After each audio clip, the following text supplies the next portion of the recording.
ঘর কাঁপিয়ে এক ভাঙা ও আর্তনাদ ভরা কণ্ঠে মোড়লের আত্মা বা অন্য কেউ যেন কথা বলে উঠল। বাগলার্স, কেন আমাকে এই পাপিষ্ঠদের পৃথিবীতে ফেরালি? এই শরীরটা তো এখন মাটির বোঝা। যে রক্ত আমার শরীর থেকে বয়ে মাটিকে ভিজিয়ে দিয়েছে, সেই মাটির ঠান্ডা স্পর্শই তো আমার পাওনা। কিন্তু এই কলিজার ভেতর যে বিষাক্ত তলোয়ার বিধিয়ে দেয়া হয়েছে, সেই ব্যথায় আমি স্থির থাকতে পারছি না। বাগলা দাদু নিজের চোখের জল মুছে অত্যন্ত গম্ভীর গলায় বললেন, বন্ধু, তোমার এই রক্তাক্ত দেহের বিচার না হওয়া পর্যন্ত এই গাম্বিয়ার মাটি শান্ত হবে না। কে তোমার সাথে এই বেইমানি করেছে? কার হাতের নখ তোমার এই বৃদ্ধ শরীরটাকে এভাবে খুব লেখেছে? নির্ভয়ে বলো বন্ধু, আজ সত্যের সামনে কোনো পর্দা থাকবে না। মোড়লের আত্মা এবার এক পৈশাচিক দীর্ঘশ্বাস ফেলল। অত্যন্ত করুণ এবং যন্ত্রণা কাতর সুরে সে বর্ণনা করতে শুরু করল সেই বীভৎস মুহূর্তের কথা। মূল ঘটনার গভীরে যাওয়ার আগে আপনাদের নিয়ে যেতে চাই পশ্চিম আফ্রিকার সেই গাম্বিয়ার উপকূলীয় জনপদে। সেখানে এমন কিছু প্রাচীন প্রথা আর সামাজিক রীতি আজও টিকে আছে যা শুনলে আপনারা অবাক হবেন। তার ভেতরে একটি হচ্ছে কানকুরং। আজ আমি আপনাদের কানকুরং সম্পর্কে বিস্তারিত জানাব। গাম্বিয়া এবং সেনেগালের মান্ডিঙ্কা ও জোলা জনগোষ্ঠীর কাছে কানকুরং কেবল কোনো কাল্পনিক চরিত্র বা সাধারণ মুখোশধারী কোনো মানুষ নয়। এটি হলো তাদের সমাজ ও সংস্কৃতির এক আদিম ও শক্তিশালী রক্ষা কবচ। কানকুরং শব্দের আক্ষরিক অর্থের চেয়েও এর গূঢ় তাৎপর্য অনেক বেশি। একে মনে করা হয় একরকম আধ্যাত্মিক সত্তা যা মহাজাগতিক ন্যায় বিচার ও সামাজিক শৃঙ্খলা রক্ষার প্রতীক। যখন কোনো সমাজে অন্যায় বেড়ে যায় কিংবা কোনো অপরাধীর হদিস পাওয়া যায় না, তখন এই কানকুরাঙের অদৃশ্য ছায়া জাগ্রত হয়। কানকুরাঙের অবয়বটি অত্যন্ত ভয়ঙ্কর এবং রক্তহীন করা। এটি কোনো সাধারণ কাঠ, মাটি বা কাপড় দিয়ে তৈরি নয়। বনের গভীরে জন্মানো ফারা নামক এক বিশেষ গাছের লাল রঙের তন্তু বা বাকল দিয়ে এর পুরো শরীর আবৃত করা থাকে। এই লাল রংটি হল আগুনের প্রতীক, যা অশুভকে পুড়িয়ে ছাই করে দেয়। এর মাথায় থাকে একটি প্রাচীন কাঠের মুখোশ, যা দেখলে মনে হবে কোনো প্রাচীন যোদ্ধা সরাসরি আপনার দিকে তাকিয়ে আছে। আর সবচেয়ে আতঙ্কের বিষয় হলো এর হাতে থাকা দুটো ধারালো তলোয়ার বা দা। কানকুরং প্রতীকী মূর্তি।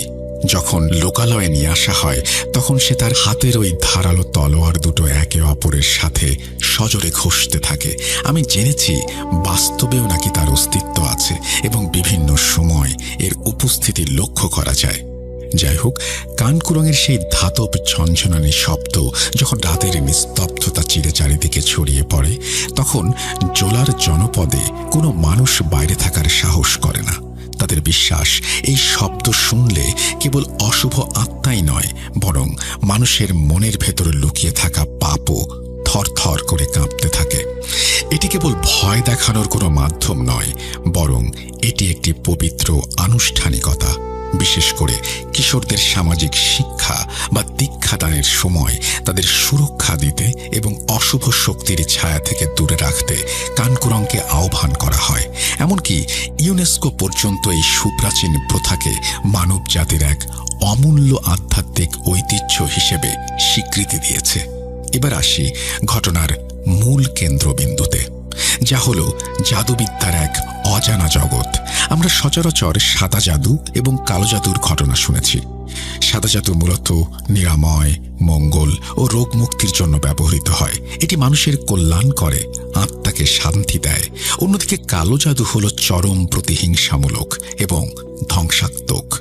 এর একমাত্র উদ্দেশ্য হল মানুষের ক্ষতি করা, এমনকি তিল তিল করে কাউকে মৃত্যুর মুখে ঠেলে দেয়া। কিন্তু এই দুই জাদুর ঠিক মাঝখানে অবস্থান করছে এক অদ্ভুত ও শক্তিশালী ধারা, যাকে বলা হয় লাল জাদু বা রেড ম্যাজিক। কিছু ক্ষেত্রে লাল জাদু মূলত শান্তি ও ন্যায় বিচার ফিরিয়ে আনার একটি আধ্যাত্মিক মাধ্যম। এটি কালো জাদুর মতো অন্ধ প্রতিহিংসা নয়, বরং অপরাধীকে তার কৃতকর্মের আয়নার সামনে দাঁড় করিয়ে দেয়া। যখন কোনো অপরাধী ধরাছোঁয়ার বাইরে থাকে, তখন লাল জাদুর মাধ্যমে কানকুরঙের সেই রুদ্র মূর্তিকে আহ্বান করা হয়। এই জাদুটি সরাসরি মানুষের রক্ত এবং স্নায়ুতন্ত্রের ওপর প্রভাব বিস্তার করে। অপরাধী যেখানেই পালিয়ে থাকুক না কেন, লাল জাদুর টানে কানকুরঙের সেই তলোয়ারের শব্দ তার মগজে হাতুড়ির মতো আঘাত করতে থাকে। তার হাড়ের ভেতরে শুরু হয় এক অসহ্য দহন, যাকে তান্ত্রিক ভাষায় বলা হয় অলৌকিক আগুন। যতক্ষণ না অপরাধী তার পাপ স্বীকার করছে বা সত্য উগরে দিচ্ছে, ততক্ষণ এই লাল মায়া তাকে এক মুহূর্ত শান্তি দেয় না।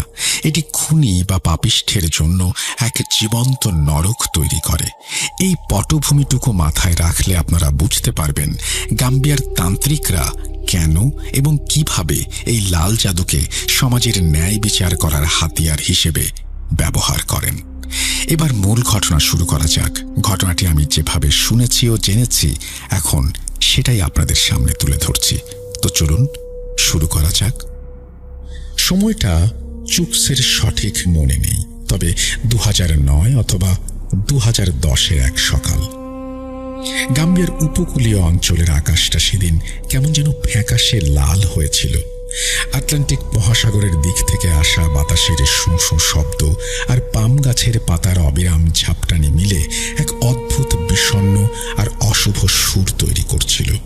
সাধারণত এই সময়ে জোলা জনগোষ্ঠীর জেলেরা তাদের ছোট ছোট নৌকা নিয়ে সমুদ্রে অথবা গাম্বিয়া নদীতে মাছ ধরার জন্য বেরিয়ে পড়ে। কিন্তু আজ পুরো গ্রাম যেন এক অদ্ভুত নিস্তব্ধতায় আচ্ছন্ন হয়ে আছে। সেই নিস্তব্ধতা হঠাৎ খান খান হয়ে ভেঙে গেল আলকালোর অর্থাৎ গ্রামের মোড়লের বাড়ি থেকে আসা এক বুক ফাটা চিৎকারে। মোড়ল নেই, মোড়লকে খুঁজে পাওয়া যাচ্ছে না। উল্লেখ্য যে জোলা জনগোষ্ঠীর মধ্যে এই আলকালো, যার বাংলা অর্থ মোড়ল, এই পদটি অত্যন্ত সম্মানের। যদিও এখানে আধুনিক সরকারি ব্যবস্থা যেমন প্রেসিডেন্ট বা মন্ত্রী আছে, কিন্তু গ্রামের সাধারণ মানুষের কাছে মোড়ল হলো প্রথম এবং প্রধান সরকার। খবরটা দাবানলের মতো ছড়িয়ে পড়ল পুরো গ্রামে। গাম্বিয়ার এই আদিম জনপদে মোড়ল শুধু একজন নেতা নন, তিনি হলেন গ্রামের ছায়া এবং পরম অভিভাবক। মোড়লের কুণ্ডা বা বাড়ির আঙিনায় তিল ধারণের জায়গা ছিল না। তার বড় ছেলে, যার চোখে মুখে এক অদ্ভুত কৃত্রিম উৎকণ্ঠা খেলা করছিল, সে বারবার উচ্চস্বরে বিলাপ করছিল। কিন্তু গ্রামের প্রবীণরা লক্ষ্য করলেন মোড়লের বিছানা একদম অগোছালো নয়, সেখানে কোনো ধস্তাধস্তির চিহ্ন নেই, অথচ জলজ্যান্ত মানুষটা নেই। সকাল গড়ানোর আগেই গ্রামের এক কাঠুরে হাঁপাতে হাঁপাতে খবর নিয়ে এলো গ্রামের উত্তর দিকের একটা ভিটা, যেটাকে গ্রামবাসীরা অভিশপ্ত ভূমি বলে এবং এড়িয়ে চলে, সেখানেই পাওয়া গেছে মোড়লকে। গ্রামবাসী যখন সেখানে পৌঁছালো, এক বিভৎস দৃশ্য তাদের অভ্যর্থনা জানালো। পরিত্যক্ত সেই জায়গায় মোড়লের দেহটা পড়ে আছে, কিন্তু একই তার শরীরটা যেন কোনো বুনো জানোয়ার নয়, বরং অমানবিক কোনো আক্রোশে কেউ খুবলে নিয়েছে। গলার কাছে গভীর ক্ষত, চোখ দুটো কোটর থেকে বেরিয়ে আসার উপক্রম। সবচেয়ে রহস্যময় বিষয় হলো লাশের চারপাশে মাটিতে মনে হলো কেউ গভীর করে হাল চাষ করেছে। তার নিথর দেহের পাশে দাঁড়িয়ে গ্রামের মানুষ ভয়ে সিঁটিয়ে গেল। সবার মনে একটাই প্রশ্ন, যে মোড়লকে সবাই মান্য করত, তাকে এভাবে কে মারতে পারে? এটা কি কোনো শত্রুতা, নাকি এর পেছনে লুকিয়ে আছে কোনো ভয়ঙ্কর কিছু? গ্রামের চারিদিকে তখন হাহাকার আর অস্থিরতা।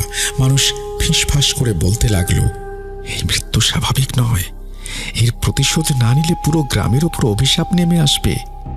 ঠিক সেই মুহূর্তে ভিড় ঠেলে সামনে এসে দাঁড়ালেন বাগলার দাদু। তার গম্ভীর মুখ আর তীক্ষ্ণ দৃষ্টি লাশের দিকে নিবদ্ধ। দাদু জানতেন এই রক্তের দাগ শুধু মাটিতে নয়, বরং গ্রামের ভাগ্যে এক গভীর অন্ধকার ডেকে এনেছে। মোড়লের ক্ষতবিক্ষত লাশের চারপাশ ঘিরে পুরো গ্রাম তখন উত্তাল। গাম্বিয়ার তপ্ত দুপুরেও হিমশীতল আতঙ্ক সবার হাড়ের ভেতরে ঢুকে যাচ্ছে। কেউ অঝরে কাঁদছে, কেউ রাগে ফুঁসছে, আবার কেউ ভয়ে আড়ষ্ট হয়ে আছে। ঠিক সেই সময় গ্রামের এক প্রবীণ ব্যক্তি মুস্তফা ভিড় ঠেলে সামনে এগিয়ে এসে বাগলার দাদুর হাত ধরলেন। মুস্তফা বললেন, বাগলার, আপনি চুপ করে থাকবেন না। আমাদের গ্রামের অভিভাবক, তাকে কেউ এভাবে পশুর মতো জবাই করে মেরে ফেলেছে। আমরা হাত গুটিয়ে বসে থাকব? আপনার এই কবিরাজি আর জাদুবিদ্যায় এমন কিছু কি নেই যা দিয়ে এই নরপিশাচ খুনিকে শনাক্ত করা যায়? মুস্তফার কথা শেষ না হতেই চারপাশ থেকে শত শত কণ্ঠস্বর একসাথে গর্জে উঠল। হ্যাঁ বাগলার, আপনি আপনার জাদু দিয়ে খুনিকে খুঁজে বের করুন। আমরা এর বিচার চাই। বাগলার দাদু দীর্ঘক্ষণ কোনো কথা বললেন না। তার দৃষ্টি নিবদ্ধ ছিল মোড়লের লাশের দিকে। তিনি জানেন এই কাজটা সহজ নয়। ঠিক তখনই ভিড় চিরে সামনে এসে দাঁড়ালো মোড়লের বড় ছেলে। তার চোখ মুখে এক অদ্ভুত অস্থিরতা, কপালে বিন্দু বিন্দু ঘাম।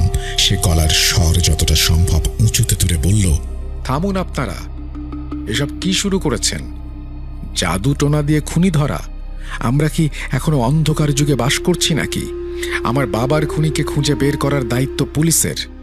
আমি এখনই শহর থেকে পুলিশ ডাকার ব্যবস্থা করছি। এইসব অলৌকিক ভণ্ডামিতে সময় নষ্ট করে খুনিকে পালানোর সুযোগ দিতে চাই না আমি। ছেলের কথা শুনে গ্রামের মানুষের মধ্যে একটা গুঞ্জন ছড়িয়ে পড়ল। কিন্তু বাগলার দাদু শান্ত দৃষ্টিতে মোড়লের বড় ছেলের দিকে তাকালেন। দাদুর সেই তীক্ষ্ণ চোখের চাহনি যেন মোড়লের বড় ছেলের শির দাঁড়া দিয়ে একটা শীতল স্রোত বইয়ে দিল। গ্রামের এক যুবক চিৎকার করে বলে উঠল, পুলিশ? ওই শহরের লোকগুলো আমাদের এই উপকূলীয় রহস্য কি বুঝবে? তারা আসবে 7 দিন পর, রিপোর্ট লিখবে আর টাকা খেয়ে চলে যাবে। আমরা পুলিশের বিচার চাই না, আমরা চাই গ্রামের বিচার। আর বাগলার দাদুর চেয়ে বড় বিচারক এই তল্লাটে আর কেউ নেই। মোড়লের বড় ছেলে এবার একটু ঘাবড়ে গেল। সে তোতলাতে তোতলাতে বলল, না মানে আমি বলছিলাম যে আইনের একটা ব্যাপার আছে তো। বাগলার দাদু এবার দীর্ঘশ্বাস ফেলে মুখ খুললেন। তিনি বললেন, হ্যাঁ, তোমরা যে জাদুর কথা বলছো তা সাধারণ কোনো খেলা নয়। মোড়লের খুনিকে শনাক্ত করতে হলে আমাকে আত্মা ফেরানো জাদু করতে হবে, যে জাদু সবচেয়ে প্রাচীন এবং কঠিন এক বিদ্যা। মৃত আত্মাকে জোর করে ফিরিয়ে আনা মানে প্রকৃতির বিরুদ্ধে যাওয়া। এতে জানের ঝুঁকি থাকে। যদি আত্মার ক্রোধ শান্ত না করা যায় তবে মৃত্যু নিশ্চিত। চারপাশে এক ভয়াবহ নিস্তব্ধতা নেমে এলো। দাদুর কথায় বোঝা গেল পরিস্থিতি কতটা গুরুতর। কিন্তু গ্রামের মানুষের আকুতি আর মোড়লের আত্মার অতৃপ্তির কথা ভেবে দাদু তার মন শক্ত করলেন। তিনি মোড়লের বড় ছেলের চোখের দিকে সরাসরি তাকিয়ে শান্ত স্বরে বললেন, তোমার বাবার আত্মার শান্তি কি তুমি চাও না? যদি তার আত্মাকে ফিরিয়ে এনে জিজ্ঞেস করি খুনিকে, তাতে তোমার কোনো আপত্তি তো থাকার কথা না, নাকি তুমি ভয় পাচ্ছ? সবার উৎসুক দৃষ্টি এখন মোড়লের বড় ছেলের ওপর। সে বুঝতে পারল এখন আর বেশি বাধা দিলে সবাই তাকেই সন্দেহ করবে। তার গলা শুকিয়ে কাঠ হয়ে গেল। সে কোনো মতে ঢোক গিলে বলল, ভয় পাবো কেন? ঠিক আছে, আপনি যখন বলছেন, তবে কিছু না হলে আমি কিন্তু পুলিশ ডাকবই। এতক্ষণে নীরবে লালা দাদু সবকিছু পর্যবেক্ষণ করছিলেন। তার শান্ত অথচ অভিজ্ঞ চোখ দুটো প্রতিটি ঘটনার ওপর সজাগ দৃষ্টি রাখছিল। বাগলার দাদু এবার তার সেই বিশ্বস্ত ছায়াসঙ্গী এবং অন্য একজন অভিজ্ঞ কবিরাজকে, সম্ভবত ইব্রাহিম দাদুকে ইশারা করলেন। দাদু জানতেন এই আত্মা ফেরানো জাদু সাধারণ কোনো জাদু নয়, বরং এর প্রতিটি পদক্ষেপ অত্যন্ত ঝুঁকিপূর্ণ। তাই তিনি গম্ভীর গলায় বললেন, তৈরি হও। মোড়লের বাড়ি থেকে আত্মা ফেরানো জাদুর মতো এক কঠিন সিদ্ধান্তের পর বিকেলের সূর্যটা যখন পশ্চিম আকাশে ঢলে পড়েছে, তখন এক নিস্তব্ধ শোকযাত্রা রওনা হলো বাগলার দাদুর বাড়ির দিকে। মোড়লের ক্ষতবিক্ষত দেহটি একটি খাটিয়ায় করে বাগলার দাদুর বাড়িতে নেওয়া হলো। সেদিন দিনের আলোতেই বাগলার দাদু এবং লালা দাদু জাদুর উপকরণগুলো সংগ্রহ করে এবং বিন্যাস করে রেখেছিলেন। তাদের প্রক্রিয়াটি ছিল নির্ভুল। দাদুরা প্রথমে দুটো সরু কাঠ সংগ্রহ করলেন, যা দিয়ে মোড়লের হাত পাগুলো শক্ত করে বেঁধে দেয়া হলো। এই বাঁধন ছিল অত্যন্ত জরুরি, কারণ আত্মা ভর করলে মৃতদেহ অস্বাভাবিক শক্তিধর হয়ে উঠতে পারে। এরপর ছাগলের চর্বি, যা রোদে শুকিয়ে মোমের মতো শক্ত করা হয়েছে, বিশেষ তেল, একটি বড় ও কিছু ছোট মাটির পাত্র এবং টুকরো কাঠ সংগ্রহ করা হলো। সূর্য পশ্চিম আকাশে মিলিয়ে যাওয়ার সাথে সাথে এক অস্বাভাবিক নিস্তব্ধতা নেমে এলো গাম্বিয়ার এই উপকূলীয় অঞ্চলে। ঠিক তখনই বাগলার দাদু লালা দাদুকে ইশারা করলেন। বাইরে থেকে শেষ আলোটুকু মিলিয়ে যাওয়ার সাথে সাথে দাদুরা ধরাধরি করে লাশটা নিয়ে গেলেন বাগলার দাদুর কবিরাজি করার ছোট কুঁড়ে ঘরটিতে। কুঁড়ে ঘরের দরজা বন্ধ হয়ে গেল। টিমটিমে আলোয় সেই নিথর দেহটি ঘরের মাঝখানে আনা হলো। বাগলার দাদু আসনে বসলেন। তিনি বড় মাটির পাত্রে টুকরো কাঠ সাজাতে ব্যস্ত, আর লালা দাদু সেই দুটো সরু কাঠ বের করলেন। তিনি একটি কাঠের সাথে লাশের ডান হাত, ডান পা এবং অন্যটির সাথে বাম হাত, বাম পা অত্যন্ত শক্ত করে বেঁধে দিলেন। এরপর লাশের চারপাশে ছোট ছোট মাটির বাটি গোল করে সাজিয়ে ছাগলের চর্বি আর এক ধরনের কাপড়ের প্রলেপ দিয়ে বানানো ফিতা তৈরি করে প্রতিটি প্রদীপ জ্বালিয়ে দেওয়া হলো। বাগলার দাদু তার সামনের বড় মাটির পাত্র অথবা মালসায় আগুন জ্বালিয়ে দিতেই পুরো ঘর চর্বি পোড়া কটু গন্ধে আর ঘন ধোঁয়ায় ভরে গেল। সেই ধোঁয়ার সঙ্গ সইতে না পেরে বাগলার দাদু, লালা দাদু এবং তৃতীয় কবিরাজ কিছুক্ষণের জন্য কুঁড়ে ঘরটার বাইরে আসলেন। তারপরে তৃতীয় কবিরাজকে ভালো করে আত্মা ফেরানো জাদুর মন্ত্র শিখিয়ে যার যার আসনে বসলেন। বাগলার দাদু আগুনের মালসার সামনে বসলেন। বাগলার দাদুর নির্দেশে লালা দাদু এবং অন্য কবিরাজটি লাশের দুপাশে অর্থাৎ মাথা এবং পায়ের কাছে বসে কাঠ দুটো সর্বশক্তি দিয়ে চেপে ধরলেন। তারপর সবাই গম্ভীর স্বরে মন্ত্রপাঠ শুরু করলেন। মিনিট কয়েক পরেই কুঁড়ে ঘরের ভেতর এক অলৌকিক পরিবর্তন শুরু হলো। মাটির মেঝেটা হঠাৎ কেঁপে উঠল। মালসার আগুনের শিখাগুলো হঠাৎ নীলচে হয়ে লাফিয়ে উঠতে লাগলো।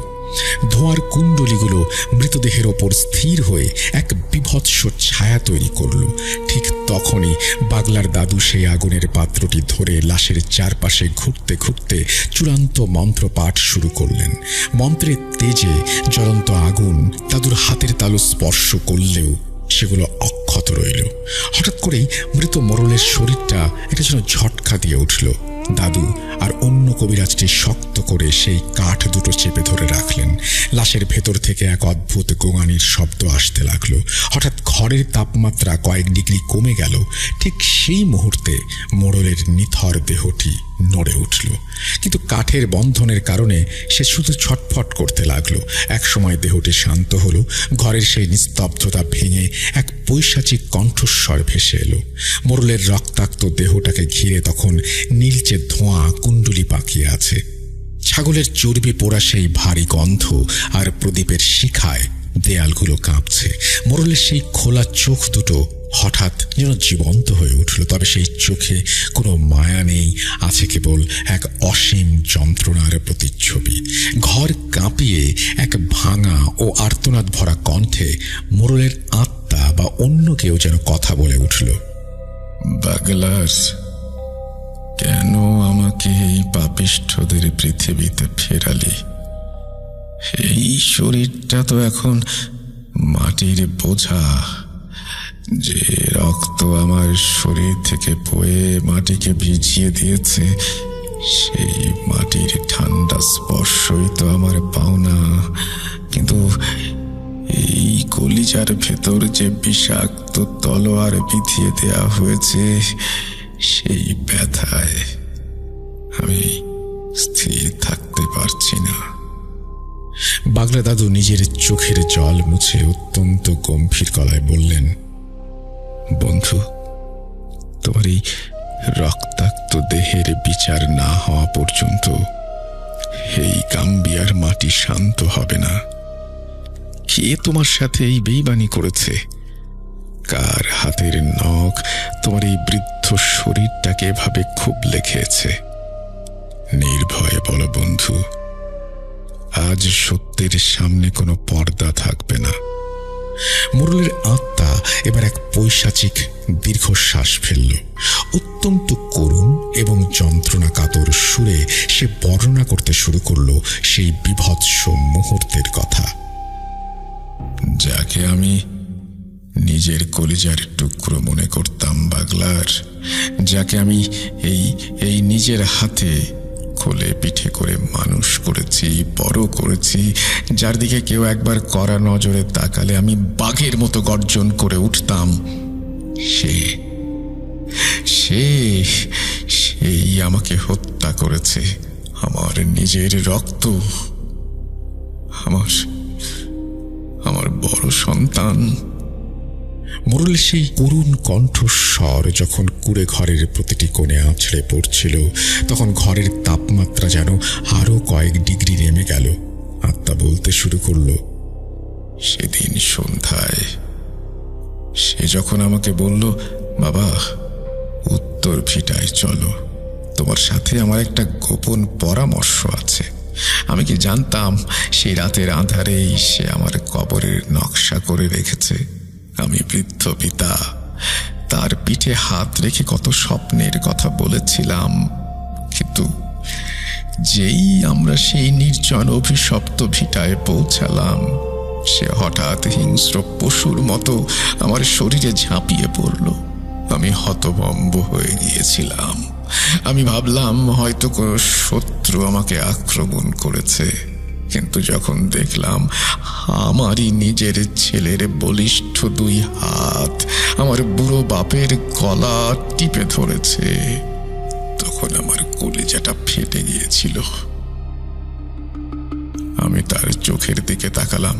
আমি চেয়েছিলাম সে যেন আমার চোখে তার সেই ছোটবেলার বাবার মুখটা দেখতে পায়। আমি গোঙানি ভরা কণ্ঠে বলেছিলাম, বাবা, আমি তোর জন্মদাতা বাপ, তোর কি হাত কাঁপছে না? কিন্তু তার চোখে কোনো মায়া ছিল না বাগলার, ছিল শুধু পৈশাচিক লালসার সিংহাসনের নেশা। সে তার সর্বশক্তি দিয়ে আমার গলার টুঁটি চেপে ধরল। আমার নিঃশ্বাস যখন বন্ধ হয়ে আসছিল, আমার চোখ দুটো যখন কোটর থেকে ফেটে বেরিয়ে আসছিল, তখনও আমি তার মুখে কোনো অনুশোচনা দেখিনি। সে ক্ষান্ত হয়নি। নিজের বাপকে সে পশুর মতো জবাই করেছে, যেন আমি কোনো মানুষ না।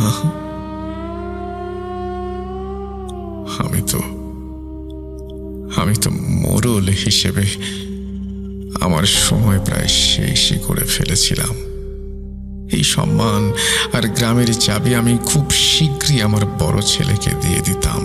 তবু কেন সে তার জন্মদাতা পিতাকে এমন নৃশংসভাবে হত্যা করবে? এত অধৈর্য হলো কিভাবে? মোরলের আত্মার মুখে সেই বীভৎস সত্য শোনার পর কুড়ে ঘরের ভেতরে কিছুক্ষণের নীরবতা নেমে এলো। উপস্থিত 3 কবিরাজ, বাগলার দাদু, লালা দাদু এবং তৃতীয় কবিরাজ প্রচণ্ড রাগে ফুঁসছিলেন। আবার একই সাথে তারা চরমভাবে হতবাক হয়েছিলেন। নিজের জন্মদাতা পিতাকে কেউ এভাবে সিংহাসনের লোভে হত্যা করতে পারে? বাগলার দাদু কিছুক্ষণ চোখ বন্ধ করে নিজেকে শান্ত করার চেষ্টা করলেন। তারপর কাঁপা কণ্ঠে মোরলের আত্মার উদ্দেশ্যে বললেন, বন্ধু, তোমার আত্মা শান্ত হোক। আমি তোমাকে পবিত্র গাম্বিয়ার মাটির শপথ করে বলছি, এই পৈশাচিক অন্যায়ের বিচার এমন কঠোর হবে যা এই তল্লাটের কেউ কোনোদিন দেখেনি। তোমার খুনি রেহাই পাবে না। দাদুর এই আশ্বাসের পর তিনি গোপনে মোরলের আত্মাকে তার জাদুর বন্ধন থেকে মুক্তি দিলেন। লাশের চারপাশের ধোঁয়া যেন এক দীর্ঘশ্বাসের মতো কুণ্ডুলি পাকিয়ে ওপরের দিকে উঠে মিলিয়ে যাচ্ছিল। কিন্তু মোরলের আত্মাকে শান্ত করলেও বাগলার দাদুর মনের ভেতরে এক জটিল টেনশন জেঁকে বসেছে। লাল দাদু এবং তৃতীয় কবিরাজটির আগে হিতাহিত জ্ঞান হারিয়ে বাইরে বেরিয়ে যেতে চাইলেন সেই কুলাঙ্গারকে শাস্তি দিতে, কিন্তু বাগলার দাদু শক্ত হাতে তাদের পথ আটকে দাঁড়ালেন। তিনি নিচু কণ্ঠ কিন্তু প্রচণ্ড কঠোরভাবে বললেন, থামো, এখনই বাইরে গিয়ে সত্য বলা যাবে না। আমাদের ক্রোধ চেপে রেখে আপাতত চুপ থাকা ভালো। লাল দাদু অবাক হয়ে বললেন, কেন বাগলার? এমন পিশাচকে কি ছেড়ে দেয়া ঠিক হবে? বাগলার দাদু বিষণ্ণভাবে মাথা নাড়লেন। ছেড়ে দেওয়ার প্রশ্নই আসে না, কিন্তু একটা বিষয় কি তোমরা ভেবেছ, যে ছেলে এমনিতেই পরবর্তীতে মোড়ল হতে যাচ্ছিল, সে কেন হুট করে তার বাবাকে মারতে যাবে? এই সিংহাসন তো তার হাতেই আছে। নিশ্চয়ই এর পেছনে আরো বড় কোনো গোপন কারণ আছে। আমরা যদি এখন হুটহাট কিছু করি, তবে সেই আসল জট আর কোনোদিন আমরা খুলতে পারবো না। তাছাড়া গ্রামে এখন যে পরিস্থিতি, তাতে জানাজানি হলে এক ভয়াবহ রক্তক্ষয়ী দাঙ্গা শুরু হয়ে যেতে পারে। তিন কবিরাজ সিদ্ধান্ত নিলেন সত্যটা কেবল তাদের মধ্যেই সীমাবদ্ধ থাকবে। তারা কুঁড়ে ঘরের দরজা খুলে বাইরে এলেন। বাইরে মশাল হাতে পুরো গ্রাম অধীর আগ্রহে দাঁড়িয়ে। সবার সামনেই মোড়লের সেই বড় ছেলে, যার কপালে বিন্দু বিন্দু ঘাম, তার মুখে তীব্র অপরাধ বোধের ছায়া। সবাই চিৎকার করে জানতে চাইল, বাগলার, লালা, মোড়ল কি বললেন? খুনিকে? বাগলার দাদু এক মুহূর্ত বড় ছেলের চোখের দিকে স্থিরভাবে তাকালেন। তারপর জনতাকে উদ্দেশ্য করে বললেন, মোড়লের আত্মা প্রচণ্ড রাগী ছিল। তিনি ছটফট করছিলেন, কিন্তু প্রচণ্ড ক্ষোভের কারণে তার মুখ থেকে কোনো পরিষ্কার কথা বের করা যায়নি। তাই খুনিকে শনাক্ত করা সম্ভব হলো না। দাদুর এই মিথ্যা ভাষণ শুনে মোড়লের বড় ছেলে দীর্ঘশ্বাস ফেলল। তার বুক থেকে যেন এক বিশাল পাথরের বোঝা নেমে গেল। সে ভাবল, জাদুটোনায় যখন খুনি শনাক্ত হলো না, তখন সে এবারের মতো বেঁচে গেছে। কিন্তু হতভাগা জানত না, বাগলা দাদুর এই নীরবতা আসলে এক প্রলয়ঙ্কারী ঝড়ের আগাম নিস্তব্ধতা। দাদু অত্যন্ত গম্ভীর গলায় গ্রামবাসীদের উদ্দেশ্যে নির্দেশ দিলেন, সবাই শান্ত হও। একটা অঘটন ঘটে গেছে। এখন আমাদের প্রধান কাজ হলো মোড়লকে সম্মানের সাথে শেষ বিদায় জানানো। তার আত্মা বড় অশান্ত হয়ে আছে, তাকে দ্রুত মাটির আশ্রয়ে যেতে দাও। মোড়লের বড় ছেলে, যে কিছুক্ষণ আগেও পুলিশ ডাকার জন্য চিৎকার করছিল, সে হঠাৎ করে সুর পাল্টে ফেলল। সেও বাগলার দাদুর সাথে তাল মিলিয়ে বলল, হ্যাঁ হ্যাঁ, তাই হোক। আগামীকাল সকালে দাফন কাফন সম্পন্ন করে ফেলাই ভালো। গ্রামের মুরব্বীরাও বাগলার দাদু ও মোড়লের বড় ছেলের কথায় সায় দিলেন। সিদ্ধান্ত হলো পরের দিন সকালেই মোড়লের দাফন সম্পন্ন হবে। কিন্তু গ্রামের এক প্রবীণ ব্যক্তি যখন মোড়লের বড় ছেলেকে জিজ্ঞেস করলেন, বাবা, তুমি না বললে শহর থেকে পুলিশ নিয়ে আসবে? আইনের লোক না এলে তো খুনি ধরা পড়বে না। তখন বড় ছেলেটি অত্যন্ত কৌশলে চিবুক নামিয়ে ধরা গলায় বলল, না কাকা, আমি অনেক ভেবে দেখলাম। আপনারা তো শুনেছেন বাবার আত্মা কতটা রাগী হয়ে আছে। এখন পুলিশ এলে লাশের ময়নাতদন্ত হবে, কাটা ছেঁড়া হবে। আমি চাই না আমার বাবার এই পবিত্র শরীর নিয়ে শহরের লোকগুলো টানাটানি করুক, তাতে তার আত্মারও কষ্ট পাবে। আমি চাই না বাবার শেষ বিদায়টা কোনো আইনি জটিলতায় আটকে যাক। তার চেয়ে বরং আমাদের ধর্ম নিয়ম অনুযায়ী তাকে মাটির নিচে শান্তিতে ঘুমাতে দেয়া হোক। কথাগুলো বলার সময় সে এমনভাবে চোখ মুছতে লাগলো যেন বাপের শোকে তার কলিজা ফেটে যাচ্ছে। তার এই নিখুঁত অভিনয় আর কুমির কান্না দেখে বাগলার দাদু আর লালা দাদুর শরীরের রক্ত টকবক করে ফুটতে লাগলো। যে হাত দিয়ে সে বাবার গলা টিপে ধরেছে, সেই হাত দিয়ে এখন শোকের নাটক করছে। দাদুরা একে অপরের দিকে তাকালেন। তাদের চোখের সেই অগ্নি দাহ বলে দিচ্ছিল যে এই পাপের ক্ষমা নেই। যাই হোক, পরদিন ভোর থেকে পুরো গ্রামে এক গুমোট আর ভারী আবহাওয়া বিরাজ করছিল। উপকূলীয় বাতাসের শোঁ শোঁ শব্দ যেন এক কান্নার রূপ নিয়েছে। মোড়লের বাড়ির আঙিনায় ধূপ আর আগরবাতির গন্ধ ছাপিয়ে এক অদ্ভুতরের নিস্তব্ধতা সবাইকে গ্রাস করে রেখেছিল। অবশেষে পরদিন সকালে পুরো গ্রামের মানুষের উপস্থিতিতে তাঁর ধর্ম ইসলাম অনুযায়ী মোড়লের জানাজা ও দাফন সম্পন্ন হলো। মোড়লকে কবরে শোয়ানোর সময় বড় ছেলেটি সবার চেয়ে বেশি বিলাপ করল, কিন্তু বাগলার ও লালা দাদু শুধু দূর থেকে দাঁড়িয়ে তা পর্যবেক্ষণ করছিলেন। দাফন শেষ হওয়ার পরে বাগলা দাদু লালা দাদুর কানে কানে বললেন, আজকের রাতটা ওকে শান্তিতে ঘুমাতে দাও লালা। কাল থেকে ওর প্রতিটি নিঃশ্বাস হবে আগুনের মতো গরম। কাল সন্ধ্যার পর থেকেই ওর জীবনে নরক শুরু হবে। লালা দাদু সম্মতি জানিয়ে মাথা নাড়লেন। সেদিন মোড়লের দাফন সম্পন্ন হওয়ার পর গ্রামের আকাশটা যেন আরো গুমোট হয়ে উঠল। বড় ছেলেটিকে তার বাবার দায়িত্ব বুঝিয়ে দিয়ে দাফনের ঠিক পরের দিন দুপুরে বাগলার দাদু এবং লালা দাদু তাঁদের বিশেষ কবিরাজি ঘরে এক গোপন আলোচনায় বসলেন। কিভাবে মোড়লের বড় ছেলেকে শায়েস্তা করবেন সেই ছক আঁকতে থাকলেন। সিদ্ধান্ত হলো এক ভয়ঙ্কর লাল জাদু করবেন তার উপরে, যাকে বলা হয় কানকুরং। তবে এই লাল জাদু কানকুরঙের সেই আধ্যাত্মিক শক্তি জাগ্রত করা সাধারণ কোনো কাজ নয়। এটি করতে গেলে যেমন অভিজ্ঞতা, মনের জোর লাগে, তেমনি প্রয়োজন হয় বিরল কিছু উপকরণ। বাগলার দাদু লালা দাদুকে বললেন, লালা, এই পাপিষ্ঠ কেবল তার পিতাকে হত্যা করেনি, সে আমাদের পবিত্র মাটি আর গোত্র ও পুরো গ্রামবাসীকে কলঙ্কিত করেছে। তাই এর বিচার হবে লাল জাদুতে। তারপর দাদুরা সিদ্ধান্ত নিলেন, স্থির করলেন, এই জনপদের প্রাচীন রক্ষক সেই কানকুরঙের শক্তিকে আহ্বান করবেন, যার সম্পর্কে আমি শুরুতে আপনাদের বলেছি। যাই হোক, তারা দিনের বেলাতেই বনের গভীর থেকে সংগ্রহ করে আনলেন ফারা গাছের লাল ছাল বা বাকল, যা কানকুরঙের প্রতীক।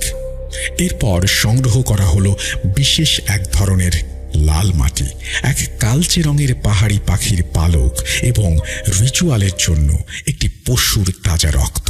দাদুরা জানতেন, লাল জাদু একবার শুরু হলে তা মাঝপথে থামানো অসম্ভব। যদি খুনি সত্য স্বীকার না করে, তবে এই জাদু তাকে তিলে তিলে ছাই করে দেবে।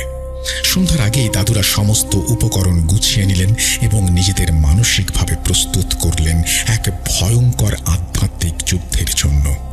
দাফনের পরের রাত পুরো গ্রাম তখনও এক গভীর শোকে আচ্ছন্ন, নিস্তব্ধতায় ডুবে আছে। তখন বাগলার দাদুর সেই মাটির কুড়ে ঘরের ভেতরে জ্বলছে এক মরণপণ যুদ্ধের আগুন। ঘরের দরজা বন্ধ, ভেতরে টিমটিমে আলোর প্রদীপগুলো যেন এক অশুভ সংকেতে কাঁপছে। ঘরের মাঝখানে বাগলার দাদু আর লালা দাদু মুখোমুখি বসে আছেন। তাদের মাঝখানে রাখা হয়েছে লাল মাটি আর কোনো এক পশুর রক্তের ঘন মিশ্রণ। বাগলার দাদু ঘরের মাঝখানের মেঝেটা পরিষ্কার করে সেখানে বনের সেই বিরল লাল মাটি আর তাজা পশুর রক্ত মিশিয়ে একটি ঘন প্রলেপ তৈরি করলেন। এরপর দাদু তার অভিজ্ঞ আঙুল দিয়ে মেঝের ওপর একটি পূর্ণাঙ্গ মানুষের অবয়ব আঁকলেন, মোড়লের বড় ছেলের নামে। অবয়বটি এতটাই জীবন্ত দেখাচ্ছিল যে মনে হচ্ছিল মেঝেতে কোনো রক্ত মাখা দেহ শুয়ে আছে। কানকুরং মন্ত্র পড়ে বাগলার দাদু হাতের তালু দিয়ে সেই অবয়বের কপালে স্পর্শ করতেই ঘরের টিমটিমে প্রদীপগুলো নীলচে হয়ে জ্বলে উঠল। কানকুরঙের ক্রোধের উত্তাপে কুড়ে ঘরের তাপমাত্রা হঠাৎ এমনভাবে বেড়ে গেল যে দাদুদের নিঃশ্বাস থেকেও গরম ভাব বের হতে থাকলো। ওদিকে লালা দাদুও থেমে নেই। এই রিচুয়ালের সবচেয়ে জটিল অংশ হলো বন্ধন। তিনি ফারা গাছের সেই লাল রঙের তন্তু বা বাকলগুলো বের করলেন। তিনি অত্যন্ত নিচু এবং গম্ভীর স্বরে প্রাচীন অজানা ভাষায় কানকুরং মন্ত্র পাঠ করে মোড়লের বড় ছেলের নামে সেই ফারা গাছের বাকলে এক একটা গিট দিতে লাগলেন। প্রতিটি গিট দেওয়ার সময় কুড়ে ঘরের বাইরে পাম গাছের পাতাগুলো অস্বাভাবিক জোরে ছটফট করতে লাগলো, যেন কোনো অদৃশ্য শক্তি এই বাঁধনগুলোকে প্রত্যক্ষ করছে। এবার বাগলার দাদু সেই কালচে পাহাড়ি পাখির পালকটি বের তলোয়ারটি পশুর রক্তে ডুবিয়ে তিনি মাটির অবয়বের ঠিক মাঝখানে অর্থাৎ কলিজার ওপর গেঁথে দিলেন। এরপর আরো কিছু তান্ত্রিক নকশা আঁকলেন ও গোপন কাজ শেষে দাদুরা শুরু করলেন তার চূড়ান্ত মন্ত্রপাঠ। বাগলার দাদু এবং লালা দাদু একে অপরের হাত ধরে গোল হয়ে বসলেন। হঠাৎ করেই কুঁড়ে ঘরের চারিদিকে দেয়াল থেকে এক কর্কশ শব্দ ভেসে আসতে শুরু করল। দুটি ধাতব তলোয়ার বা দা একে অপরের সাথে ঘষলে যেমন শব্দ হয়, সেই আওয়াজই আসছিল তখন। এই শব্দই প্রমাণ করে যে কানকুরঙের আত্মা জাগ্রত হয়েছে। শব্দের তীব্রতায় ঘরের আসবাবপত্র কাঁপতে শুরু করলো। প্রদীপের শিখাগুলো উন্মাদের মতো লাফিয়ে উঠতে লাগলো। দাদু তখন উচ্চ স্বরে চিৎকার করে বললেন, হে কানকুরং, পবিত্র আত্মা, ইত্যাদি ইত্যাদি। বাতাসে তখন কানকুরঙের সেই তলোয়ারের শব্দের সাথে এক আর্তনাদ মেশানো গোঙানি শোনা যাচ্ছিল, যা সাধারণ মানুষের কানে শোনা অসম্ভব। বাগলার ও লালা দাদু বুঝতে পারলেন লাল জাদুর চাকা ঘুরে গেছে। এই জাদুর অদৃশ্য শিকল এখন সেই ঘাতকের হাড়ের ভেতরে বিঁধেছে। ও যেখানেই থাকুক না কেন, এই রিচুয়ালের প্রভাবে কানকুরঙের ছায়া তাকে জমের মতো তাড়া করবে।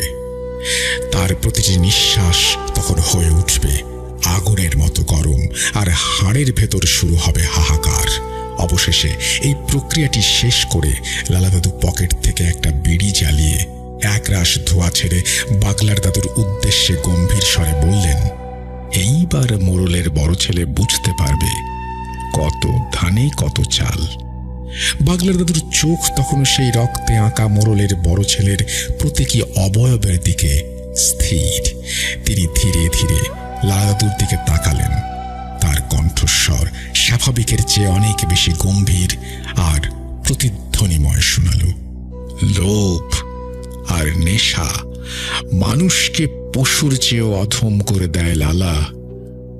ও ভেবেছিল বাপের পবিত্র রক্ত ধুয়ে নিলেই গ্রামের নিজের রাজত্ব কায়েম করা যায়, কিন্তু ও জানে না জোলাদের এই মাটি বেঈমানি সহ্য করে না। জাদুর সেই অন্ধকার রাত কাটার পর থেকেই শুরু হলো গাম্বিয়ার ওই আদিম জনপদে এক অলৌকিক আর পৈশাচিক অধ্যায়। বাগলার দাদুর কুড়ে ঘরে যে লাল মায়ার চাকা ঘুরছিল, তার অদৃশ্য ফাঁস ধীরে ধীরে মোড়লের বড় ছেলের গলার ওপর চেপে বসতে শুরু করল। আগামী 7 দিন তার জন্য হতে যাচ্ছিল এই পৃথিবীর বুকে এক জীবন্ত নরক। এই 7 দিন তার সাথে কি কি ঘটল সেটা সে নিজেই স্বীকার করতে বাধ্য হয়েছিল। আমি সেটা এখন বর্ণনা করছি। প্রথম ও দ্বিতীয় দিন। প্রথম দিন থেকেই বড় ছেলেটি অনুভব করতে লাগলো তার শরীরের তাপমাত্রা স্বাভাবিকের চেয়ে বেড়ে গেছে। সে ভাবল হয়তো বাপকে হত্যার অপরাধ বোধ এবং অনুশোচনা আর খাটাখাটনিতে তার শরীর খারাপ হয়েছে। কিন্তু দ্বিতীয় দিন থেকে আবহাওয়া পাল্টে গেল। সে যখনই পানি পান করতে চায় তার মনে হয় সে ফুটন্ত গরম তেল গিলছে। তৃষ্ণায় বুক ফেটে যাচ্ছে, কিন্তু পানি স্পর্শ করলেই তার জিভ পুড়ে যাওয়ার উপক্রম। তার কানে অবিরাম বেজে চলল সেই কর্কশ ধাতব শব্দ। সে এদিক ওদিক তাকায়, কিন্তু আশেপাশে কেউ নেই। অথচ তার মনে হয় ঠিক তার ঘাড়ের পেছনে কেউ একজন দাঁড়িয়ে তীক্ষ্ণ তলোয়ার একে অপরের সাথে ঘষছে। তৃতীয় ও চতুর্থ দিন। তৃতীয় দিনে তার চোখের দৃষ্টি কেমন যেন ঘোলাটে হয়ে এলো। সে এখন দিনে দুপুরে ঘরের কোণে একটা লাল রঙের দানবীয় অবয়ব দেখতে পায়। সেটা সেই কানকুরং, ফারা গাছের লাল তন্তুতে ঢাকা বিচারক। সে যতবার চোখ বন্ধ করে ততবার দেখে বাবার সেই রক্ত মাখা নিথর দেহটা উত্তর ভিটায় পড়ে আছে, আর বাবা হাত বাড়িয়ে তাকে ডাকছে। চতুর্থ দিনে তার শিরার ভেতর দিয়ে রক্ত নয়, যেন ফুটন্ত সীসা বইতে শুরু করে। তার হাড়ের ভেতরে শুরু হয় এক তীব্র দহন। সে নিজের নখ দিয়ে নিজের চামড়া খুবলে ফেলতে লাগলো, যেন চামড়ার নিচে কেউ আগুন জ্বেলে দিয়েছে। পঞ্চম ও ষষ্ঠ দিন। ষষ্ঠ দিনে সে পুরোপুরি উন্মাদের মতো হয়ে গেল। গ্রামের মানুষ দেখল তাদের নতুন মোড়ল উস্কো খুস্কো চুলে, রক্তবর্ণ চোখে গ্রামের পথে পথে পাগলের মতো দৌড়াচ্ছে। সে মাঝে মাঝে হঠাৎ থমকে দাঁড়িয়ে বাতাসের সাথে হাতাহাতি করে, যেন অদৃশ্য কেউ তাকে তলোয়ার দিয়ে আঘাত করছে। সে চিৎকার করে বলতে থাকে, আমাকে ছেড়ে দাও, ওই লাল তন্তুগুলো আমার টুটি চেপে ধরছে। বাবা, বাবা, আমাকে ক্ষমা করো। তাছাড়া তার ঘর থেকে ভেসে আসতে লাগলো পৈশাচিক আর্তনাদ। কেউ তার কাছে যাওয়ার সাহস পাচ্ছিল না। যারা গিয়েছিল তারা দেখল বড় ছেলের শরীর থেকে এক ধরনের নীলচে ধোঁয়া বের হচ্ছে, যা কোনো সাধারণ মানুষের ক্ষেত্রে অসম্ভব। সপ্তম দিন, চূড়ান্ত স্বীকারোক্তি। অবশেষে সেই সপ্তম দিন। সূর্যের আলো তখন উপকূলীয় বালু আর পাম গাছের পাতায় ফ্যাকাশে হয়ে ছড়িয়ে পড়েছে। পুরো গ্রামের মানুষ তখন মোড়লের কুণ্ডার বা বাড়ির আঙিনার সামনে ভিড় করে দাঁড়িয়েছে। ঠিক সেই সময় বড় ছেলেটি উন্মাদের মতো ঘর থেকে হামাগুড়ি দিয়ে বেরিয়ে এলো। তার পরনে রাজকীয় পোশাক ছিঁড়ে ছিন্ন ভিন্ন হয়ে গেছে। তার সারা শরীর নিজের নখের আঁচড়ে রক্তাক্ত। সে উঠোনের ঠিক মাঝখানে এসে উপুড় হয়ে পড়ে চিৎকার করে কাঁদতে লাগলো। হঠাৎ সে মাথা তুলে সবার দিকে তাকালো। তার চোখ দুটো যেন কোটর থেকে বেরিয়ে আসার উপক্রম। সে কাঁপতে কাঁপতে বলতে শুরু করলো, আমি আর সইতে পারছি না, কেউ আমাকে এই আগুন থেকে বাঁচান। কান কুরং আমার কলজাটা তলোয়ার দিয়ে খুব লেখাচ্ছে। সবাই স্তম্ভিত হয়ে তার দিকে তাকিয়ে রইল। সে তখন ফুঁপিয়ে ফুঁপিয়ে জনসম্মুখে বলতে শুরু করলো সেই গোপন পাপের কথা। আমি আমার বাবাকে মেরেছি। আমি আমার জন্মদাতা পিতাকে এই নিজ হাতে জবাই করেছি। ক্ষমতার লোভে আমি অন্ধ হয়ে গিয়েছিলাম। সেদিন সন্ধ্যায় আমি বাবাকে ফুসলিয়ে ওই উত্তর ভিটায় নিয়ে গিয়েছিলাম। বাবা যখন আমার পিঠে হাত রেখে স্নেহের কথা বলছিল, তখনই আমি পেছন থেকে তার টুঁটি চেপে ধরেছিলাম। বাবা গোঙাতে গোঙাতে বলেছিল, বাবারে, আমি তোর জন্মদাতা বাপ। কিন্তু আমার হাত কাঁপেনি। আমি ছুরি দিয়ে তাকে পশুর মতো জবাই করেছি। আমি টাকার নেশায় পিশাচ হয়ে গিয়েছিলাম। গ্রামবাসীদের অনুদানের জন্য মোটা অঙ্কের টাকা পেয়েছিল বাবা। আমি বাবাকে বলেছিলাম সেই টাকা আত্মসাৎ করতে, কিন্তু তিনি সৎ, দয়ালু। তিনি আমার প্রস্তাব প্রত্যাখ্যান করে উল্টো আমাকে হুমকি দিলেন, এখন আমি যা ভাবছি, তোমার মতো লোভী ছেলের হাতে এই বিশাল দায়িত্ব আমি তুলে দেব না। বাবার কথা শুনে আমি রেগে গিয়েছিলাম, ভয় পেয়েছিলাম। তাই তাকে দুনিয়া থেকে সরিয়ে দেওয়ার এক নিষ্ঠুর পরিকল্পনা করেছি। আমি বুঝতে পারিনি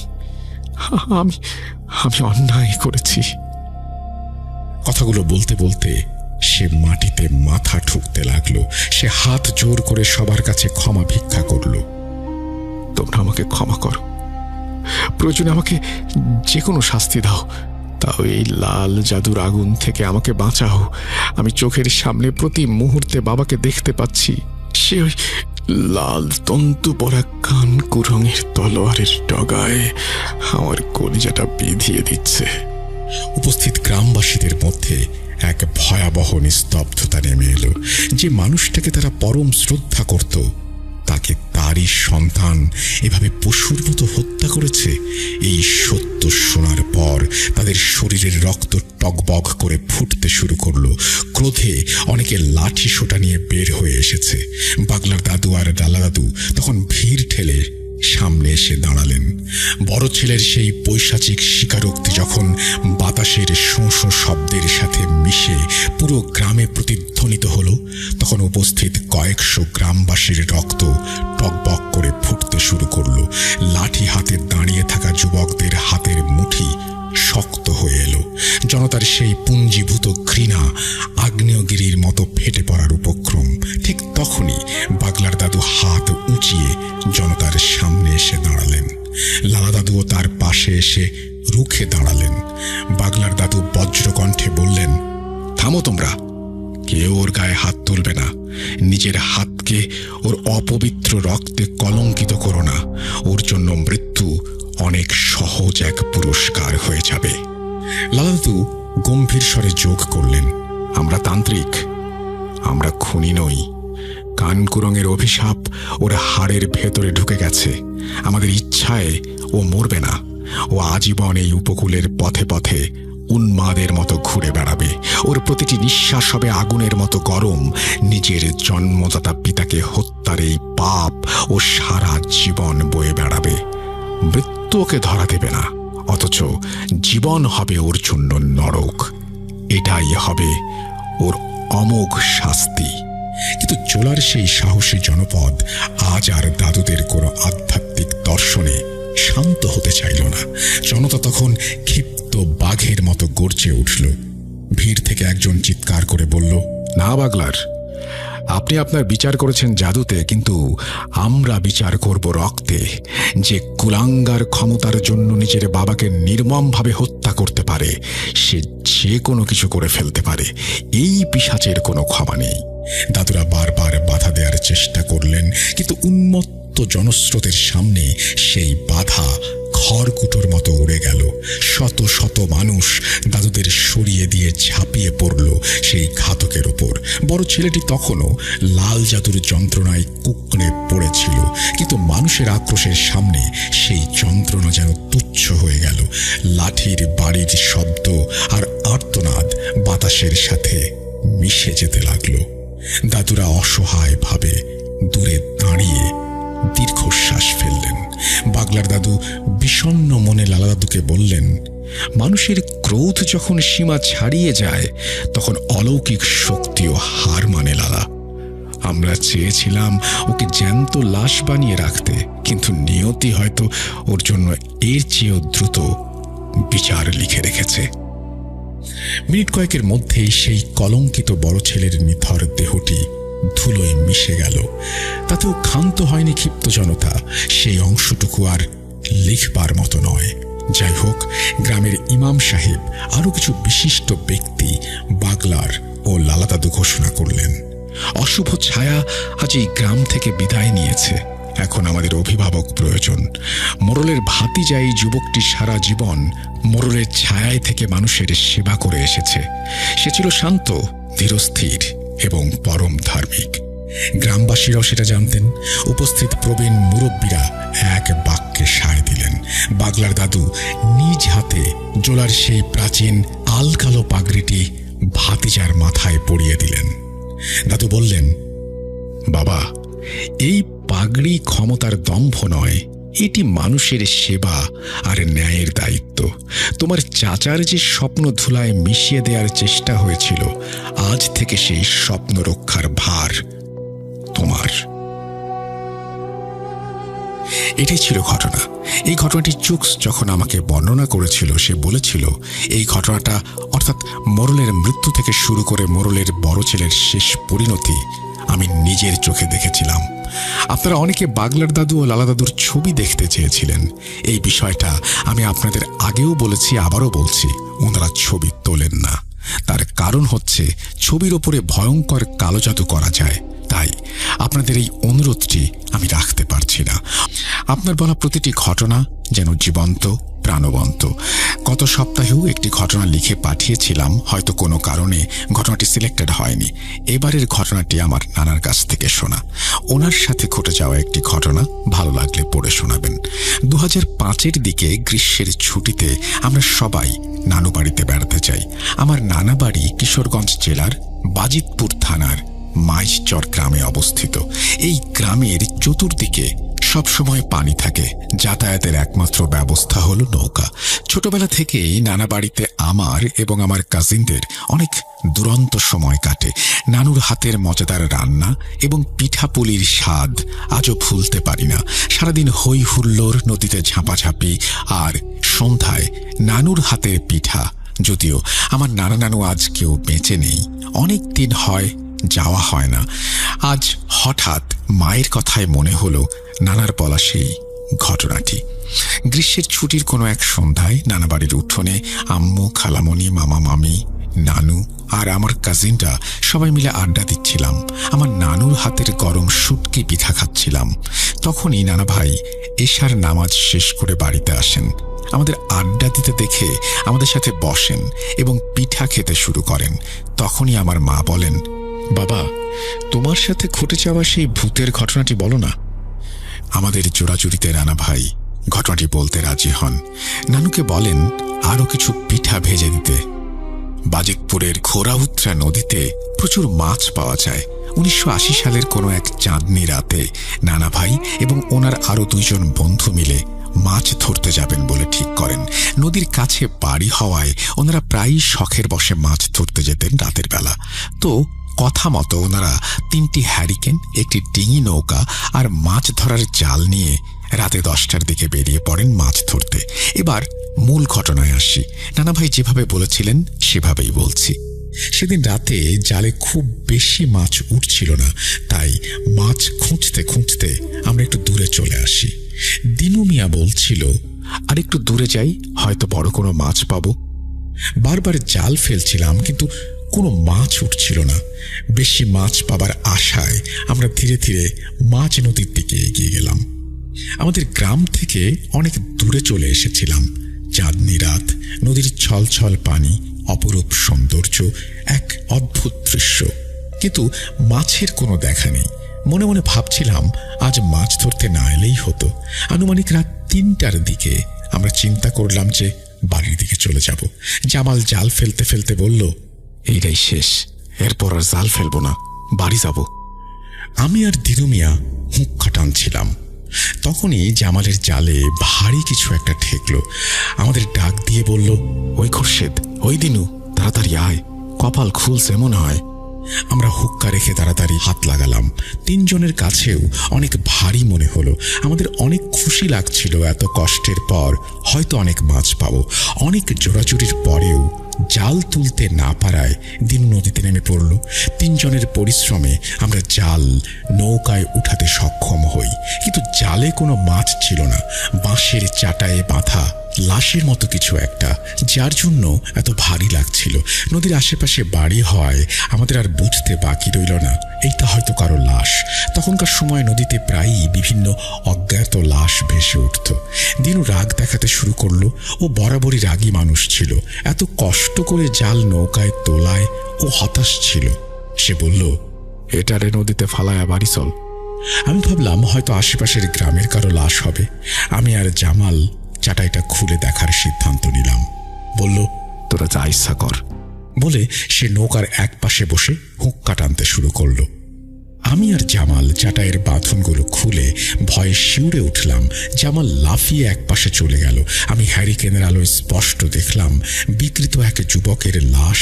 চোখের কোটরে মনি নেই, নাক, ঠোঁট, কানের বিভিন্ন অংশ খুবলে খাওয়ার চিহ্ন, গলায় বুকে আঁচড়ের দাগ। আমি ভাবলাম হয়তো নদীতে পড়ে গিয়েছিল, মাছে খেয়েছে।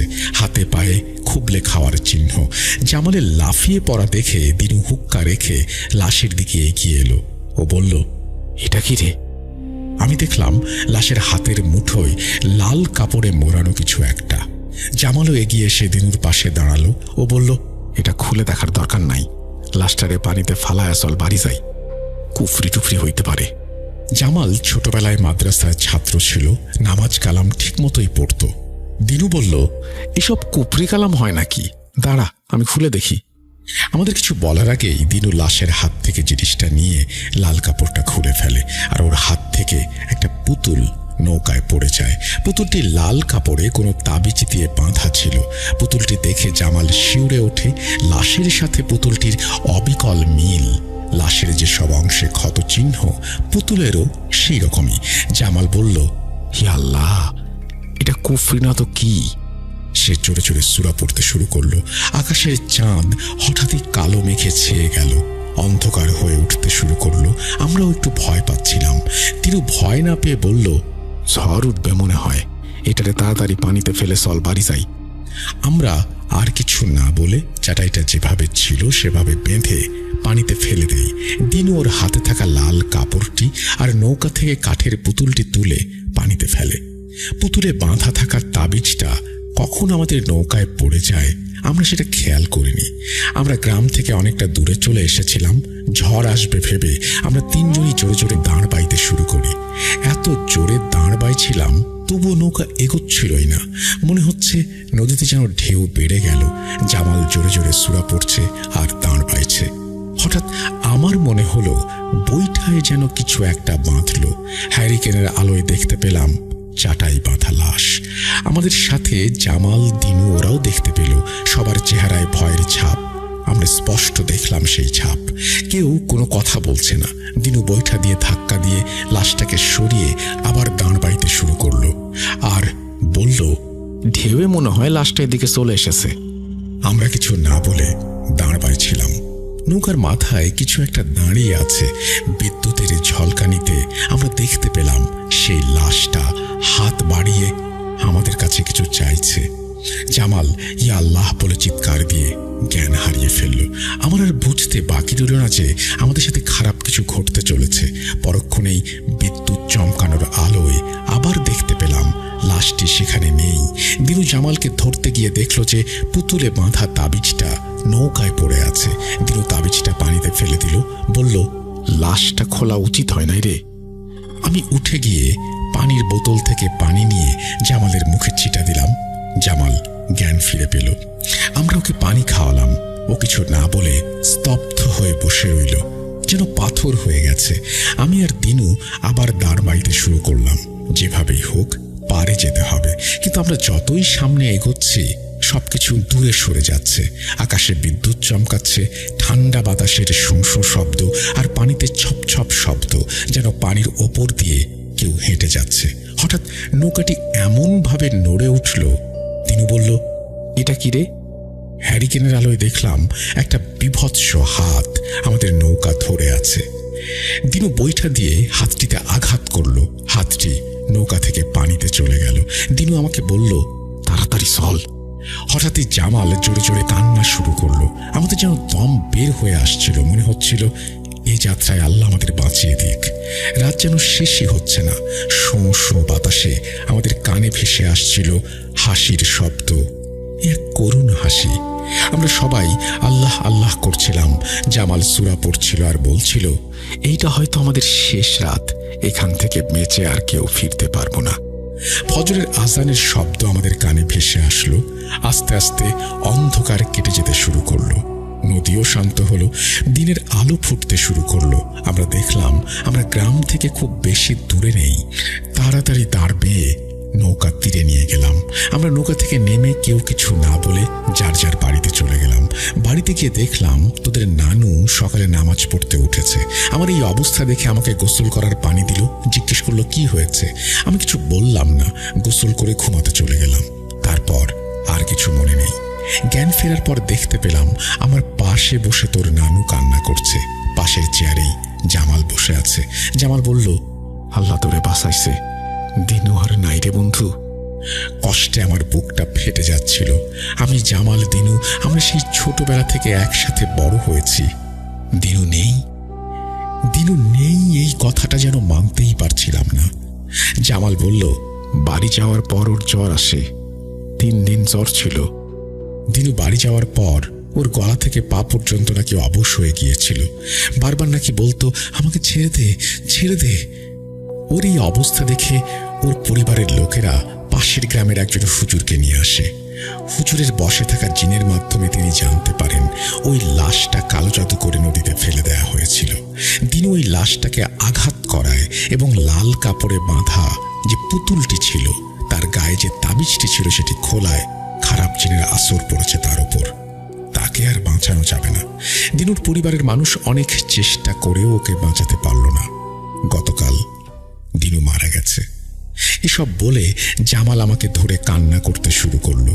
ওই হুজুর আমাকে ও জামালকে দুটো তাবিজ দেন। আমি দেখলাম আমার বাঁ হাতে তাবিজটি বাঁধা আছে। নানা ভাই তার পাঞ্জাবির হাতা ওপরে তুলে তাবিজটি দেখালেন। তার হাতে এখনো তাবিজটি বাঁধা। তারপর এখনো নাকি প্রায়ই স্বপ্নে নানা ওই লাশটিকে দেখতে পান। এই বলে নানা ভাই তার ঘটনা শেষ করেন। ঘটনাটি বলার সময় নানা ভাইয়ের চোখের পানি দেখে বন্ধু হারানোর কষ্ট আমি উপলব্ধি করতে পেরেছিলাম। ভয় ভয়ে সবাই জড়সড় হয়ে বসেছিলাম। নানা ভাই যতদিন বেঁচে ছিলেন তাবিজটি ওনার হাতেই ছিল। 2010 অক্টোবরের 9 তারিখ নানা ভাই মারা যান। আল্লাহ ওনাকে বেহেশত নসিব করুন। ঘটনাটি ভালো লাগলে পড়ে শোনাবেন। আমার কাছে আরও ঘটনা আছে, এই ঘটনাটি সিলেক্টেড হলে সময় করে লিখে পাঠাবো। আজকের ঘটনাটি আমার সাথে শেয়ার করেছেন আমাদের এক পরিচিত বড় ভাই। উনি বেশ কিছুদিন আগে আমার সাথে ঘটনাটি শেয়ার করেছিলেন। ওনার বাড়ি মূলত নারায়ণগঞ্জ জেলায়। উনি মাঝে মাঝে কাজের কারণে চট্টগ্রাম আসেন। তো আমি চট্টগ্রামে থাকা অবস্থাতেই ওনার কাছ থেকে ঘটনাটি কালেক্ট করি, কিন্তু আসলে ঘটনাটি শেয়ার করার জন্য সেরকম স্কোপ আমি পাচ্ছিলাম না। যেহেতু স্কোপ আজ পেয়ে গেলাম, তাই আপনাদের জন্য রেকর্ড করতে বসলাম। আজকের ঘটনাটি যে ভাই আমাকে বলেছেন, আমি সঙ্গত কারণে তার পরিচয়টা উল্লেখ করতে পারছি না। আশা করছি আপনারা বুঝতে পারবেন ব্যাপারটা। আর ঘটনায় যাওয়ার আগে আমি আপনাদের কাছ থেকে আগেই ক্ষমা প্রার্থনা করছি যদি আমার ঘটনা বলায় বা আমার ঘটনা বলার পরে বুঝতে কারো অসুবিধা হয় সেটার জন্য।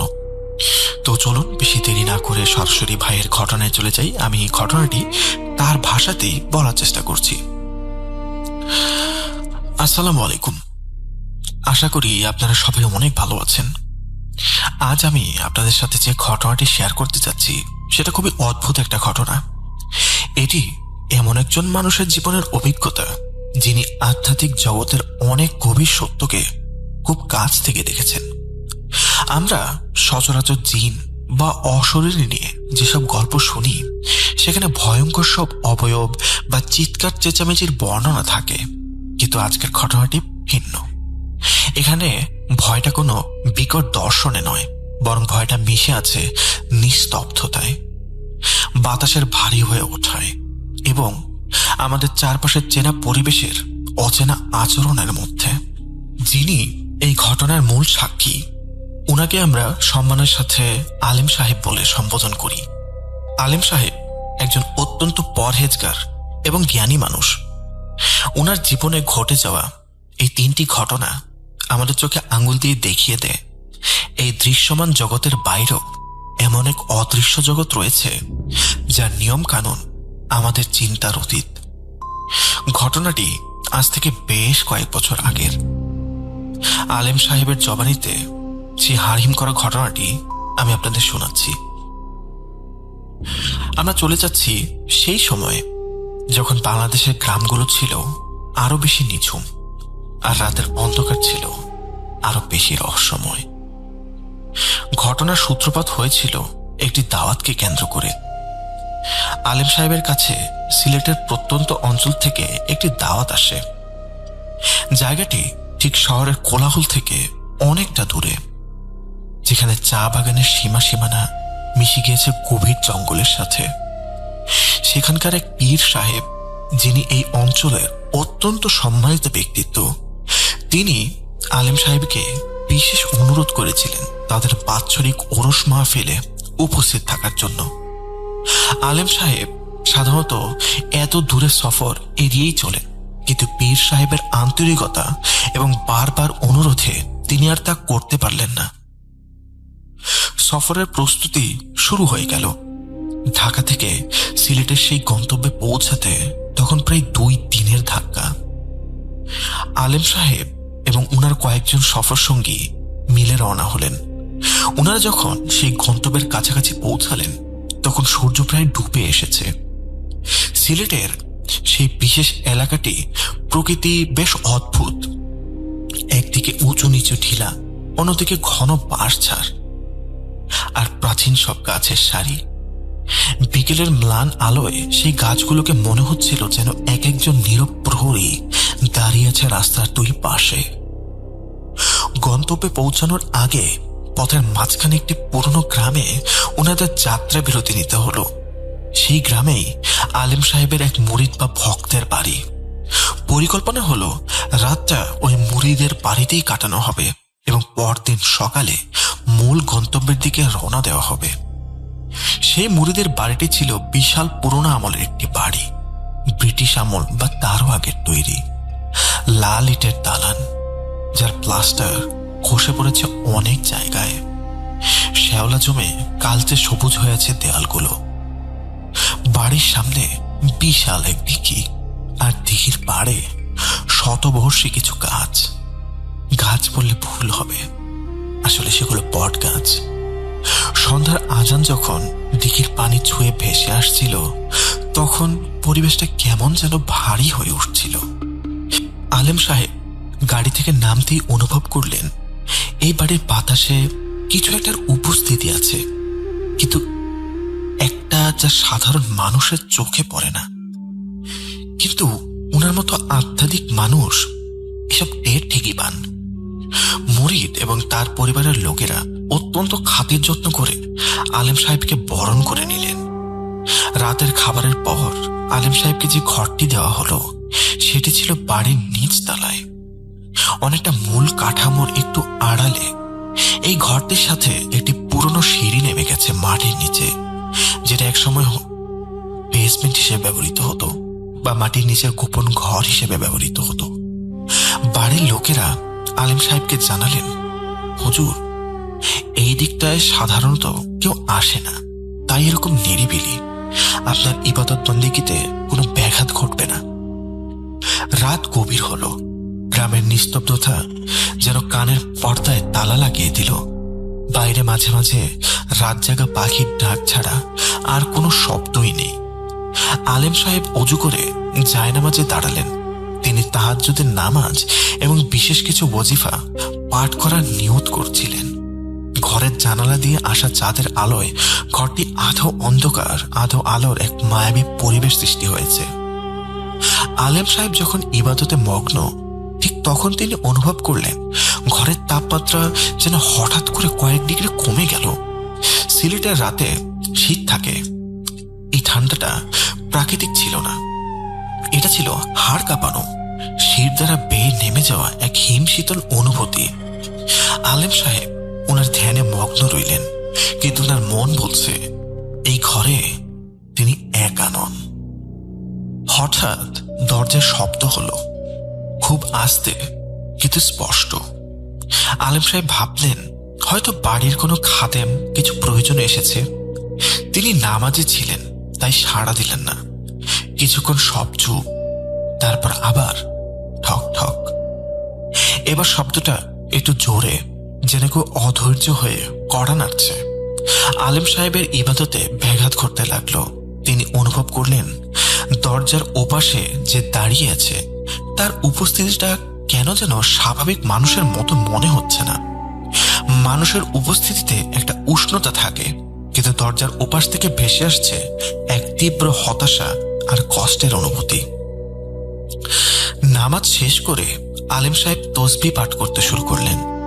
বিশেষ কিছু দোয়া পড়ার সাথে সাথে দরজার ওপাশের অস্থিরতা বেড়ে গেল। মনে হচ্ছিল কেউ নখ দিয়ে দরজার কাঠে আঁচড় কাটছে। আলেম সাহেব বুঝতে পারলেন ওনার পঠিত দোয়াগুলো ওপাশের সত্তাটি সহ্য হচ্ছে না। পরিস্থিতি এমন পর্যায়ে পৌঁছালো যে তিনি আর বসে থাকতে পারলেন না। বাধ্য হয়ে তিনি তসবিহ রাখা বন্ধ করে উঠে দাঁড়ালেন। ধীর পায়ে দরজার দিকে এগিয়ে গেলেন তিনি। দরজার ছিটকিনি খোলার আগে তিনি একবার আয়াতুল কুরসি পড়ে নিজের বুকে ফু দিলেন। তারপর খুব সাবধানে দরজাটা খুললেন। দরজা খুলতেই যে দৃশ্যটি আলেম সাহেব দেখলেন তা উনার মতো শক্ত মনের মানুষকেও মুহূর্তের জন্য স্তম্ভিত করে দিল। বারান্দার আবছা অন্ধকার, দরজার ঠিক সামনেই মেঝেতে বসে আছে এক বিশাল আকৃতির নারী। তার পরনে সাদা থান কাপড়ের মতো একটা পোশাক, যা অনেক পুরনো এবং মলিন। মহিলাটি এমন ভাবে বসেছিল যে তার মুখ দেখা যাচ্ছিল না। মাথাটা নিচু করে হাঁটুর মধ্যে গুজে রাখা, কিন্তু তার শরীরের গঠন ছিল অস্বাভাবিক রকমের চওড়া। সাধারণ কোনো মানুষের পক্ষে এত চওড়া হওয়া একেবারেই অসম্ভব। এবং সবচেয়ে অদ্ভুত বিষয় হলো, আলেম সাহেব লক্ষ্য করলেন মহিলাটি দু পা উল্টো দিকে ঘোরানো। মহিলাটি থরথর করে কাঁপছিল, যেন তার শরীরে প্রচন্ড জ্বর, অথবা সে তীব্র কোনো যন্ত্রণায় ভুগছে। আলেম সাহেব কিছু জিজ্ঞাসা করার আগেই সেই সত্তাটি বলে উঠল। তার কণ্ঠস্বর ছিল ভাঙা, খাদে নামানো, যেন বহু বছরের পুরনো কোনো কুয়া থেকে সেই আওয়াজ আসছে। সে আর্তনাদ করে বলল, দোহাই আপনার, আল্লাহর দোহাই লাগে, আপনি পড়াটা আর পড়বেন না, দয়া করুন আমার উপর। আলম সাহেব গম্ভীর এবং শান্ত গলায় জিজ্ঞেস করলেন, তুমি কে? আমাকে কেন বাধা দিচ্ছ? মহিলাটি মাথা না তুলেই বলল, আমি এই বাড়ির কেউ নই, আবার এই বাড়িরই সব। আমি 80 বছর ধরে এই বাড়ির নিচের বেসমেন্টে বাস করি। আমি জিন জাতির সদস্য, কিন্তু বিশ্বাস করুন, আমি আজ পর্যন্ত এই বাড়ির কোনো মানুষের কোনো ক্ষতি করিনি। আমি বরং এই বাড়ির এবং ভিটার পাহারা দিই। আমি বাড়ির কর্তাদের ইবাদত দেখে মুগ্ধ হয়ে এখানে আশ্রয় নিয়েছিলাম। কিন্তু মহিলাটি থামল। তার কান্নার শব্দে পরিবেশটা আরো ভারী হয়ে উঠল। সে আবার বলল, কিন্তু আপনি আজ রাতে যে কালাম পড়ছিলেন, যে নূরের জৌলুস আপনার ঘর থেকে বের হচ্ছিল, তা আমি সহ্য করতে পারছিলাম না। আমার শরীর যেন পুড়ে যাচ্ছে, আগুনের ছ্যাঁকা লাগছে আমার অস্তিত্বে। আপনি যদি এই পড়া চালিয়ে যান, আমি হয়তো জ্বলে ভস্ম হয়ে যাব, অথবা আমাকে এই ভিটে ছেড়ে চলে যেতে হবে। কিন্তু আমি যেতে চাই না। আমি এই বাড়ির মায়া ছাড়তে পারবো না। দয়া করুন, আল্লাহর ওয়াস্তে আমাকে দয়া করুন। আলেম সাহেব বুঝতে পারলেন এটি কোনো দুষ্ট জিন নয়, বরং এটি একটি মুমিন বা শান্ত প্রকৃতির জিন, যে তার নিজের সীমানার মধ্যে থাকতেই পছন্দ করে। আলেম সাহেব ওনার আধ্যাত্মিক বিচক্ষণতা দিয়ে বুঝলেন এর কথায় সত্যতা আছে। তিনি নরম সুরে বললেন, দেখো, আমি তোমাকে কষ্ট দিতে আসিনি। আমি জানতাম না তুমি এখানে আছো। ঠিক আছে, আমি আমার বিশেষ আমল বন্ধ করছি। তুমি তোমার জায়গায় ফিরে যাও। তবে মনে রেখো, এই বাড়ির কোনো মানুষের ক্ষতি যেন না হয়। মহিলাটি কৃতজ্ঞতায় যেন আরো নুয়ে পড়ল। সে বলল, আমি কথা দিচ্ছি, আমি আজীবন এই বাড়ির পাহারাদের হয়েই থাকবো। আপনারা নিশ্চিন্তে ঘুমান। বলার সাথে সাথেই চোখের পলকে সেই বিশাল অবয়বটি যেন বাতাসের সাথে মিশে গেল। কোনো ধোঁয়া নয়, কোনো জাদুকরি ভ্যানিশিং নয়, ঠিক যেন অন্ধকারের ছায়া সরে যাওয়ার মতো করে নেই হয়ে গেল। আলেম সাহেব দরজা বন্ধ করে দিলেন। সেই রাতে তিনি আর ওই বিশেষ ওয়াজিফা পাঠ করলেন না, সাধারণ জিকির করে শুয়ে পড়লেন। পরদিন সকালে ফজরের নামাজের পর বাড়ির কর্তা এবং এলাকার পীর সাহেবের সাথে আলেম সাহেব নাস্তার টেবিলে কথা বললেন। আলেম সাহেব প্রসঙ্গক্রমে রাতের ঘটনাটি বললেন। তিনি জানতে চাইলেন তারা কি জানে তাদের বাড়ির নিচে কে থাকে। বাড়ির মালিক, এক বৃদ্ধ ভদ্রলোক, ম্লান হাসলেন। তিনি চায়ের কাপে চুমুক দিয়ে বললেন, হুজুর, আমরা জানি। আমাদের দাদা পরদাদারা বলে গেছেন এই বাড়ির বেসমেন্টে একজন বিবির বসবাস। উনি জিন জাতির, কিন্তু আমাদের পরিবারই একজন হয়ে বহুকাল ধরে তিনি রয়েছেন। ছোটবেলা থেকে আব্বা, চাচারা আমাদের মানা করতেন মাগরিবের পর বা গভীর রাতে বেসমেন্টের দিকে যেতে। বলতেন ওখানে উনি ইবাদত করেন বা বিশ্রাম নেন, ওনাকে বিরক্ত করা যাবে না। আপনি কাল ওনার ইবাদতের সময় হয়তো ওনার সীমানায় আধ্যাত্মিক চাপ সৃষ্টি করেছিলেন, তাই উনি সইতে পারেননি। উনি কখনো আমাদের সামনে আসেননি, কিন্তু আমরা ওনার উপস্থিতি ঠিকই টের পাই। চোর ডাকাত তো দূরের কথা, কোনো বালা মুসিবতও এই বাড়িতে সহজে ঢুকতে পারে না ওনার কারণে। উনি আল্লাহর উসিলা হয়ে আমাদেরকে সাহায্য করে যান। আলিম সাহেব মাথা নাড়লেন। তিনি বুঝতে পারলেন দৃশ্যমান জগতের মানুষের সাথে অদৃশ্য জগতের বাসিন্দাদের এই সহাবস্থান গ্রাম বাংলার এক চিরচারিত রহস্য। সেখান থেকে বিদায় নিয়ে ওনারা আবার মূল গন্তব্যের দিকে রওনা হলেন। দীর্ঘ ভ্রমণের পর আলেম সাহেব এবং ওনার সাথে আসা বাকিরা নির্দিষ্ট দরগা শরীফে পৌঁছালেন। ওরসের বিশাল আয়োজন, হাজার হাজার মানুষের সমাগম, জিকির, তিলাওয়াত আর রান্নাবান্নার গন্ধে পুরো এলাকা মুখরিত। আলেম সাহেবকে সেখানে অত্যন্ত সম্মানের সাথে রিসিভ করা হলো। সেখানে ওনার থাকার জন্য নির্দিষ্ট তাঁবু বা হাজরখানার ব্যবস্থা ছিল। ওরসের মূল আনুষ্ঠানিকতা শেষ হবার পর একদিন দুপুরে কয়েকজন লোক আলেম সাহেবের সাথে দেখা করতে এলেন। তাদের চেহারা দেখেই বোঝা যাচ্ছিল তারা ভীষণ বিপদগ্রস্ত। তাদের সাথে ছিল এক মধ্যবয়সী লোক। তার চোখের নিচে গভীর কালি, শরীর জীর্ণ শীর্ণ এবং চাহনিতে এক ধরনের বিকারগ্রস্ত ভাব। লোকটিকে দেখেই মনে হলো সে দিনের পর দিন ঠিকমতো ঘুমাতে পারেনি। আলেম সাহেবের পরিচিত এক মুরিদ পরিচয় করিয়ে দিলেন, হুজুর, এই লোকটির বাড়ি বাগেরহাট জেলায়। পেশায় সে একজন গোরখোদক। ওর নাম জব্বার। ওর সাথে অদ্ভুত সব ঘটনা ঘটেছে। ও কোনোভাবেই শান্তি পাচ্ছে না। আমরা শুনেছি আপনি এখানে এসেছেন, তাই ওকে নিয়ে ছুটে এলাম। আলেম সাহেব জব্বারকে কাছে ডাকলেন, শান্ত গলায় জিজ্ঞাসা করলেন, কি হয়েছে তোমার? নির্ভয় বলো। জব্বার প্রথমে কথা বলতে পারছিলেন না, তার ঠোঁট কাঁপছিল। একটু পানি খেয়ে সে তার অভিজ্ঞতার ঝুলি খুলে বসল। তার ঘটনাটি ছিল হাড়হিম করা। জব্বার বলতে শুরু করল, হুজুর, আমাদের বংশের সবাই গোরখোদক। আমার বাপ দাদারাও এই কাজই করত। আমাদের গ্রামের পাশে যে কবরস্থানটা, ওটা অনেক পুরাতন। মুরব্বীরা বলে ওটা নাকি কয়েকশো বছরের পুরনো। সেখানে এমন অনেক কবর আছে যেগুলোর কোনো নাম ফলক নেই, মাটি সমান হয়ে গেছে। আমার বড় ভাই আগে ওখানে কাজ করত, কিন্তু বছর দুয়েক আগে ভাই হঠাৎ অসুস্থ হয়ে পড়ে, আবোল তাবোল বকতে শুরু করে, তারপর কাজ ছেড়ে দেয়। ভাইয়ের পরে দায়িত্ব আসে আমার ঘাড়ে। সে দম নিল, যেন সেই স্মৃতি মনে করতেই তার দম বন্ধ হয়ে আসছে। এরপর আবার বলল, প্রথম প্রথম সব ঠিক ছিল, কিন্তু সমস্যা শুরু হলো গত অমাবস্যার পর থেকে। একদিন রাতে একটা লাশ দাফন করে আমি কবরস্থানেই ছিলাম। কোদাল টোদাল কুচিয়ে বাড়ি ফিরবো, এমন সময় আমার কানে একটা আওয়াজ এলো। কেউ যেন খুব করুণ সুরে কাঁদছে। আওয়াজটা মানুষের কান্নার মতো, কিন্তু তাতে এমন একটা তীক্ষ্ণতা ছিল যা মানুষের গলায় সম্ভব নয়। মনে হচ্ছিল বাতাস চিরে সেই কান্না আমার কানে ঢুকছে। জব্বার একটু নড়ে চড়ে বসলো। আলেম সাহেব মনোযোগ দিয়ে শুনছিলেন।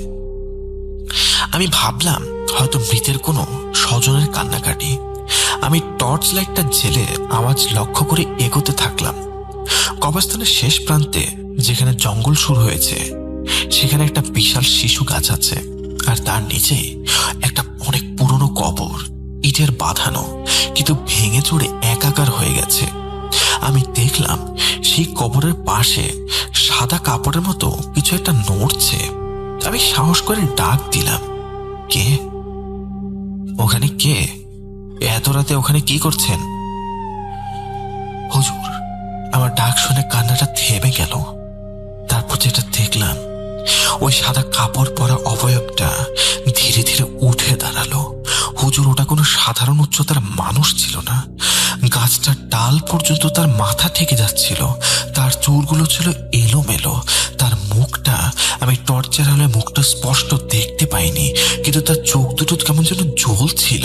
আগুনের মতো নয়, বরং মরা মাছের চোখের মতো ফ্যাকাশে সাদা, কিন্তু অন্ধকারেও সেগুলো জ্বলছিল।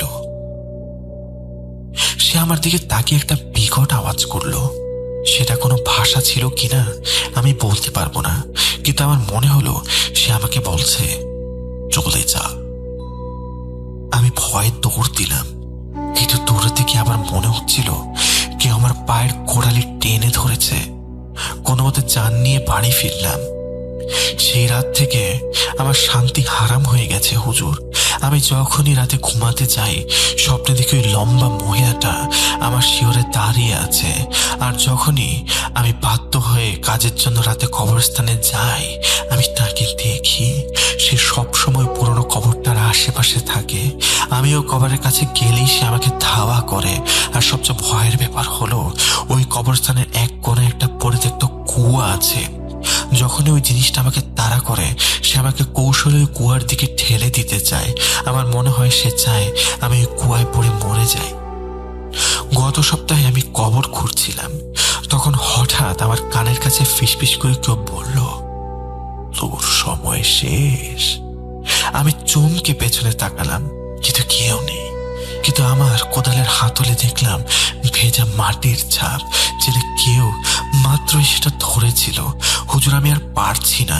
ওই মহিলা জিন আমাকে মেরে ফেলবে। আমার ভাইকেও ওটাই পাগল করেছে। আলেম সাহেব সব শুনে কিছুক্ষণ চোখ বন্ধ করে রইলেন। তারপর তিনি জব্বারের দিকে তাকিয়ে বললেন, তুমি ঠিকই ধরেছ। ওই পুরনো কবরটি সাধারণ কোনো কবর নয়। ওখানে বহু বছর আগে এমন কাউকে দাফন করা হয়েছিল যে হয়তো কোনো কালো জাদুর চর্চা করত বা তার সাথে কোনো শক্তিশালী জিনের চুক্তি ছিল। সেই জিন এখনো ওই কবরের পাহারাদের হিসেবে নিযুক্ত আছে। সে চায় না কেউ ওই কবরের পবিত্রতা নষ্ট করুক বা গোপন কোনো কিছু দেখে ফেলুক। আর ওই কুয়া, ওটা হলো তার ফাঁদ। ও তোমাকে কুয়ায় ফেলে মারতে চায়, কারণ অপঘাতে মৃত্যু হলে তোমার আত্মাকে সে কষ্ট দিতে পারবে। আলেম সাহেব আরো বললেন, এই জিনিস তোমার উপর আচর করার চেষ্টা করছে, কিন্তু পারছে না, কারণ তোমার ইমানের জোর আছে। তবে সে তোমার মনকে দুর্বল করে ফেলেছে। এরপর আলেম সাহেব জব্বারকে একটি বিশেষ তাবিজ বা রক্ষা কবচ দিলেন। তিনি কড়া নির্দেশ দিলেন, এটা সব সময় গলায় রাখবে। আর শোনো, ওই নির্দিষ্ট পুরনো কবরটার আশেপাশে আর কখনো যাবে না। আর শোনো, ওই নির্দিষ্ট পুরনো কবরটার আশেপাশে আর কখনো যাবে না। কবরস্থানের অন্য জায়গায় কাজ করো, কিন্তু ওই সীমানায় পা দেবে না। আর মাগরিব থেকে এশার ওয়াক্ত পর্যন্ত একা কখনো কবরস্থানে থাকবে না। সে তোমাকে ডাকবে, নানা প্রলোভন দেখাবে বা ভয় দেখাবে, কিন্তু তুমি তার ডাকে সাড়া দেবে না। আলেম সাহেব সেই মুরিদকে বলে দিলেন জব্বারের বাড়িতে গিয়ে কবরস্থানের 4 কোণায় 4টে লোহার পেরেক পুঁতে দিতে, যাতে সেই অশুভ শক্তি কবরস্থান থেকে বের হয়ে গ্রামে ঢুকতে না পারে। জব্বার সেই তাবিজ নিয়ে এবং আলেম সাহেবের দোয়া নিয়ে বিদায় নিল। পরে শোনা গিয়েছিল জব্বার আর কখনো সেই লম্বা মহিলাকে দেখেনি। যদিও কবরস্থানের ওই কোণা থেকে গভীর রাতে অদ্ভুত সব আওয়াজ ভেসে আসতো বলে গ্রামের অনেকেই দাবি করত। সিলেটের সফর এবং ওরস শেষ করে আলেম সাহেব যখন ঢাকায় ফিরে এলেন, তখন পথিমধ্যে কুমিল্লার এক সম্ভ্রান্ত পরিবারের অনুরোধে তাকে যাত্রা বিরতি করতে হলো। ওই পরিবারের এক কিশোর ছেলে, যার নাম ছিল নাবিল, সে গত 3 মাস ধরে এক অদ্ভুত সমস্যায় ভুগছিল। আলেম সাহেব যখন সেই বাড়িতে পৌঁছালেন, তখন দুপুর গড়িয়ে বিকেল হয়েছে। বাড়িটি বেশ আধুনিক হলেও এর চারপাশে পুরনো আমলের বিশাল সব গাছপালা ছিল। বাড়ির ড্রয়িং রুমে বসে পরিবারের কর্তাদের সাথে কথা বলছেন। এমন সময় ভেতর থেকে এক নারীর কান্নার আওয়াজ ভেসে এলো। সেটা ছিল নাবিলের মা। আলেম সাহেবকে নাবিলের ঘরে নিয়ে যাওয়া হলো।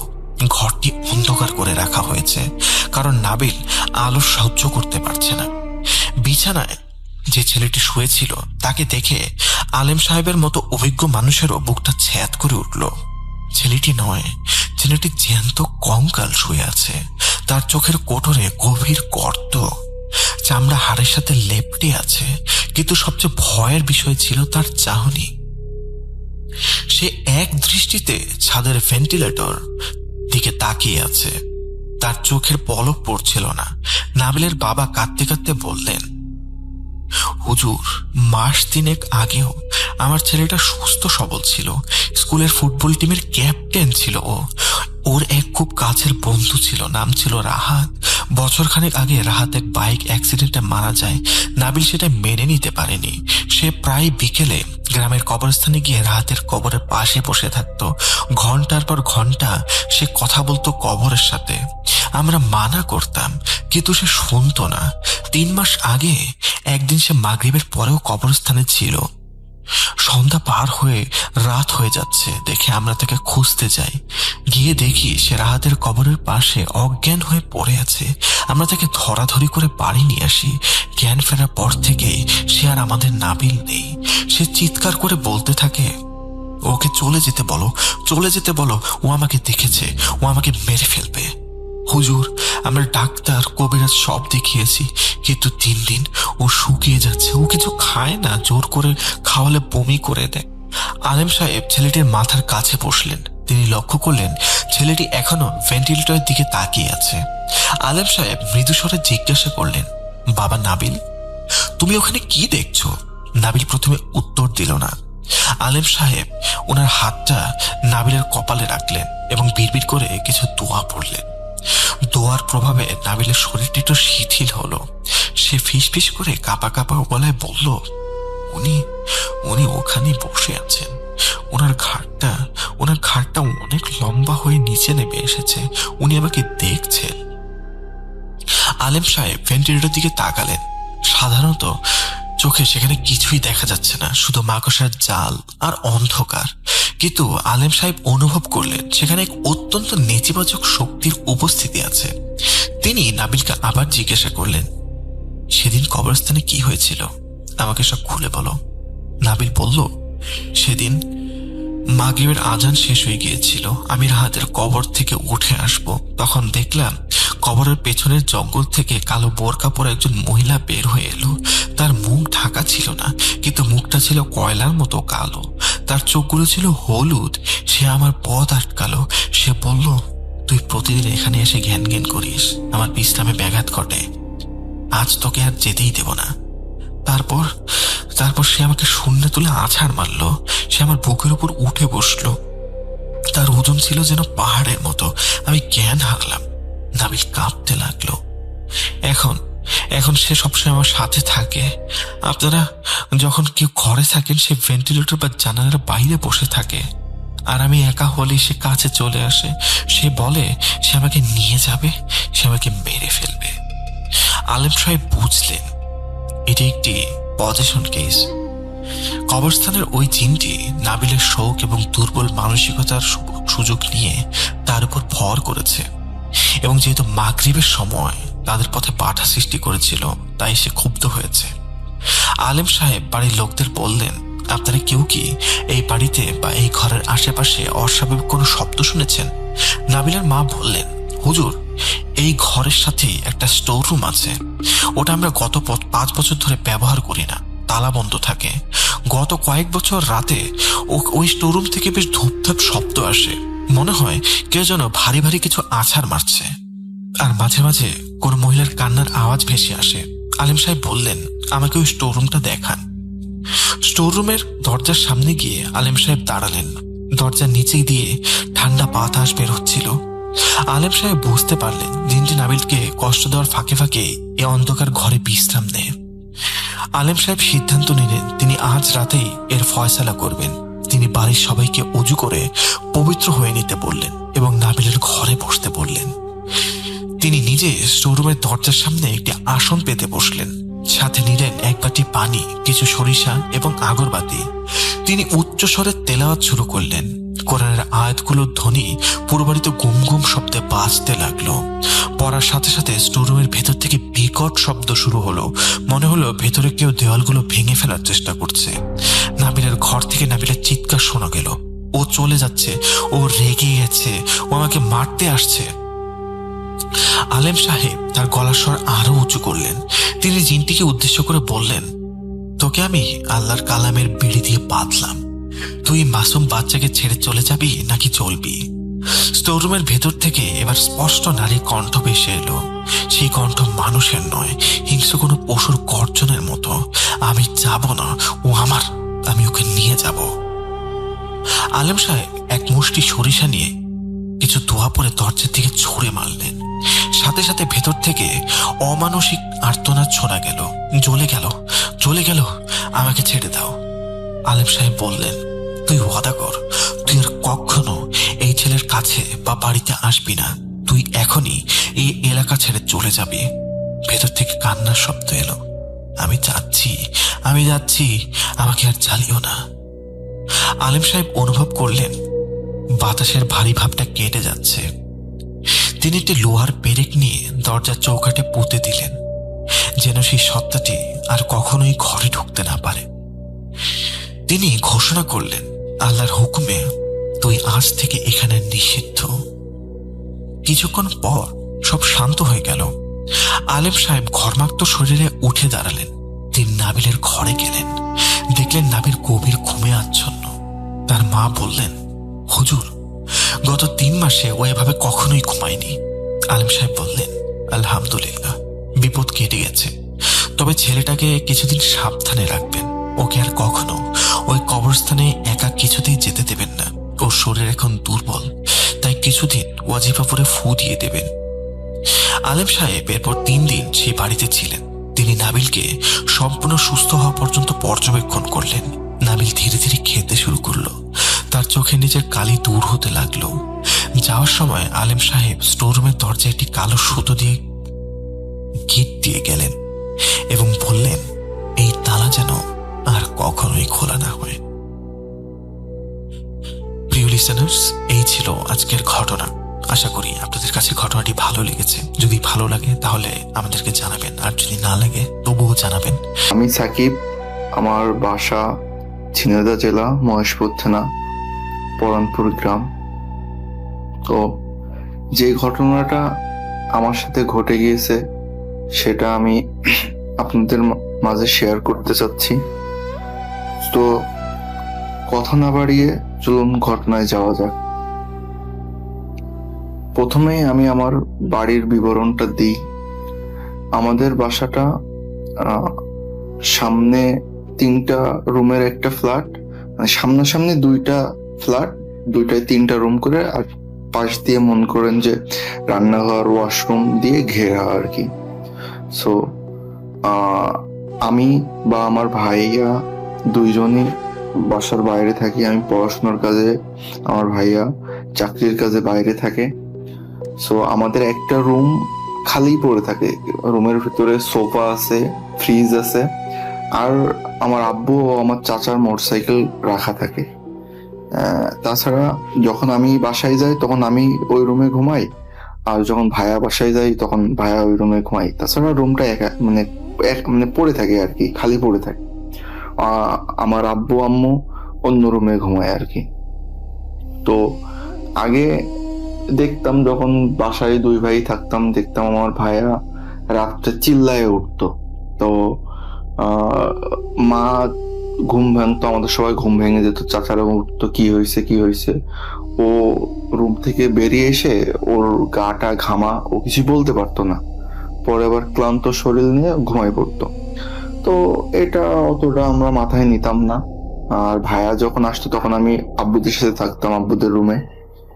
তো আমার আব্বু নিতান্তই বলতো যে ও রাত্রে 1টা 2টা পর্যন্ত বাইরে থাকে, এই জন্য হয়তো ওই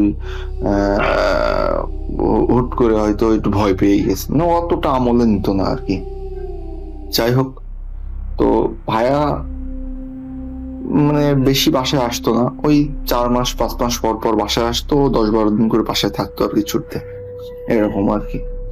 সো এগুলো যখন কেউ আমলে নিত না, আমলে নেওয়া হয় তখন যখন ব্যাপারগুলো আমার সাথে ঘটে। তো একদিন আমিও বাসায় গেলে, আমার বাসায় আমার বন্ধু ভাইয়ারা, স্বাস্থ্য ভাইয়ারা আসে, ওদের সাথে আড্ডা দিতে দিতে তাও আপনার 12টা 1টা বেজে যায়, তখন রুমে এসে ঘুমায়। তো একদিন এক রাতে আমরা একটা পিকনিক করছিলাম প্রাইমারি স্কুলে। পিকনিক শেষ করে মন করেন যে যার বাসায় চলে যায়, আমিও আমার বাসায় হাত মুখ দিয়ে রুমে শোয়ার জন্য চলে যাই। তো রুমে যে রুম লক করে মানে ঘুমাতে যাব, তো ঘুমানোর আগে সবার যেরকম মন করেন একটা ব্যাড হ্যাবিট আছে ফোন চালানো, আমিও তার বাইরে নই, আমিও ফোন চালাতে থাকি। তো একটা পর্যায়ে এসে ফোনটা আমার মুখের উপর পড়া শুরু করে, মানে ঘুমের একটা ভাব চলে এসছে। তখন আমার ফোনটা মনে করেন যে মানে ঘুমাই গেছে আর কি, খেয়াল নাই অতটা। তো সম্ভবত কারেন্ট ছিল না, তো আমি ঘুমিয়ে রয়েছি। আমাদের বক্স খাট তো অনেক বড়, ঘুমাইতে ঘুমাইতে এক কর্নারে চলে গেছে আর কি। তো যখন ব্যাপারটা আমার সাথে ঘটে তখন আমি বুঝলাম আমি খাটের এক কর্নারে আছি, মানে এক সাইডে আর কি। তো ঘুমানো হুট করে কারেন্ট নাই, মানে কি একটা ইয়েতে আমার মানে শুয়ে রয়েছে, এমন হয় না বিকালের একটা বা ভাত মানে দুপুরে ভাত খাওয়ার পরে একটা ভাত ঘুম দিলে যেমন হয় না, যে আপনি ঘুমায়ে আছেন কিন্তু আপনার ওঠার কোনো ক্ষমতা নাই বা চোখ মেলতেও পারছে না, কিন্তু আপনি আশেপাশে বুঝতে পারছেন কি হচ্ছে না হচ্ছে। সরি রাসেল ভাইয়া, আমার মানে আমি রাত্রে ভয়েস রেকর্ডটা করতেছি, তো আমার বাসার পাশে কুকুরে ডাকাডাকি করতেছে। সো আমরা যেখানে ছিলাম আর কি। তো ওই ঘুমটা এমনই হয় যে আপনি চোখ খুলতে পারছেন না, বা হচ্ছে আপনি উঠতেও পারছেন না, কিন্তু বুঝতে পারছেন আশেপাশে আপনার সাথে কি ঘটে যাচ্ছে বা কি হচ্ছে, কারো কথা মতো সবকিছু আপনি শুনতে পাচ্ছেন। তো এমন হয়েছে আবার, তো আমি শুয়ে রয়েছি, মানে বলে রাখা ভালো রাসেল ভাই, আমি যখন দুপুরে ঘুমাই তখন খাটে মানে আমার আব্বু আমার পাশে এসে শুয়ে থাকে, আবার মা এসেও পাশে শুয়ে থাকে, ছোট আমার চাচাতো বোন আছে।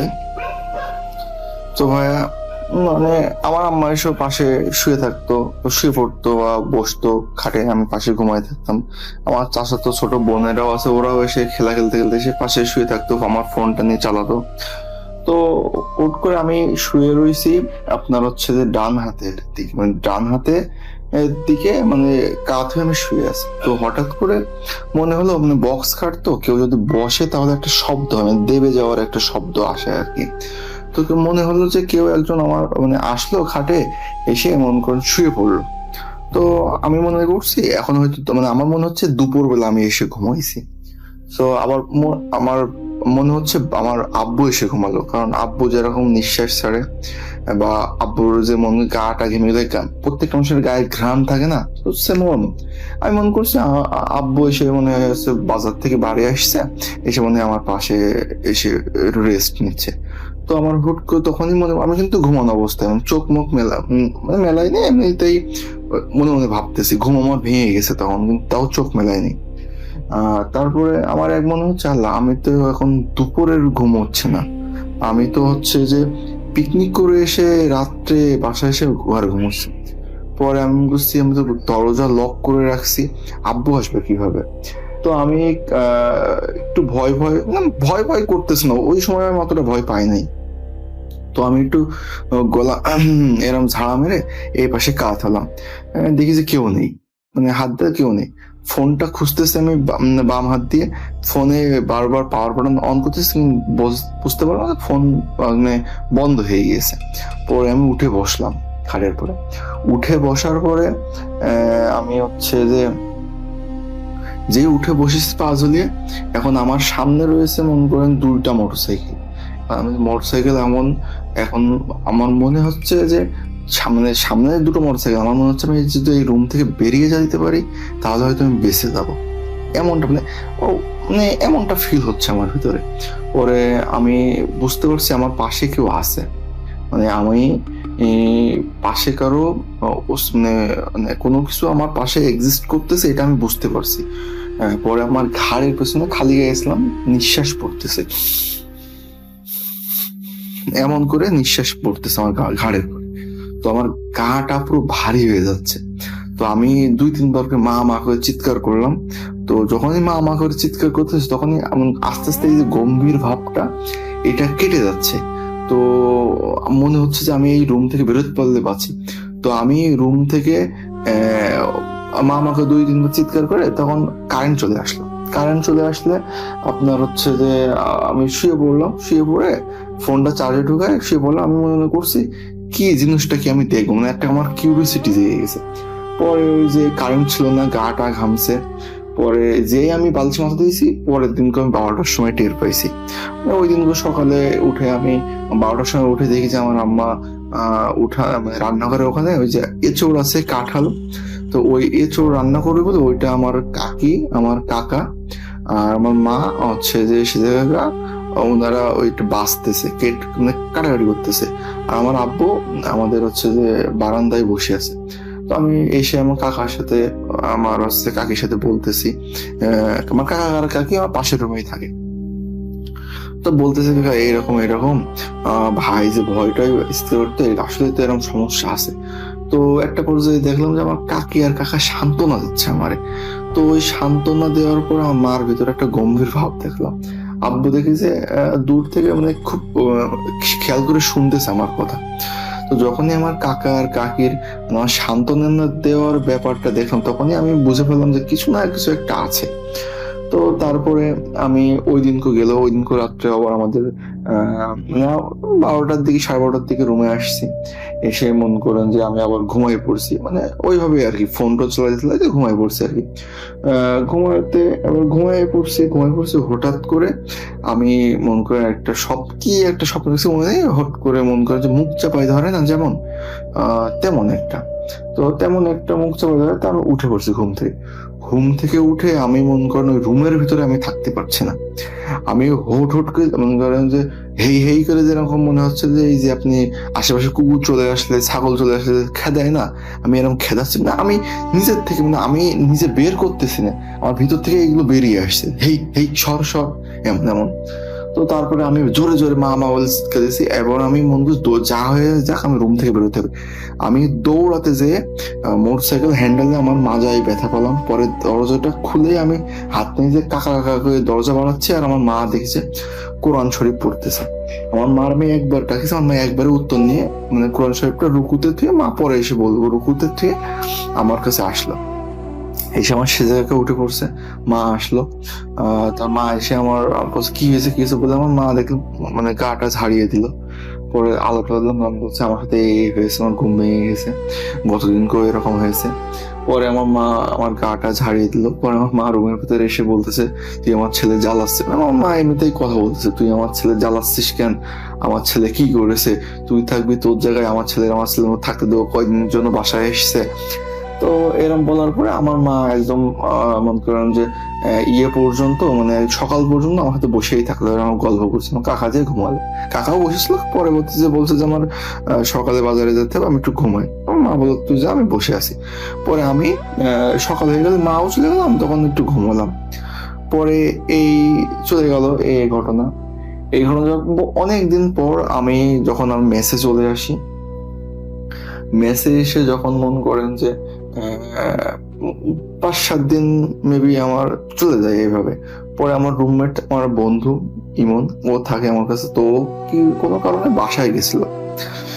বাসায় যাওয়ার ফলে আমি একা ছিলাম। আমি এমনিতেও মেসে মন করেন একা থাকি, কোনো সমস্যা হয় না।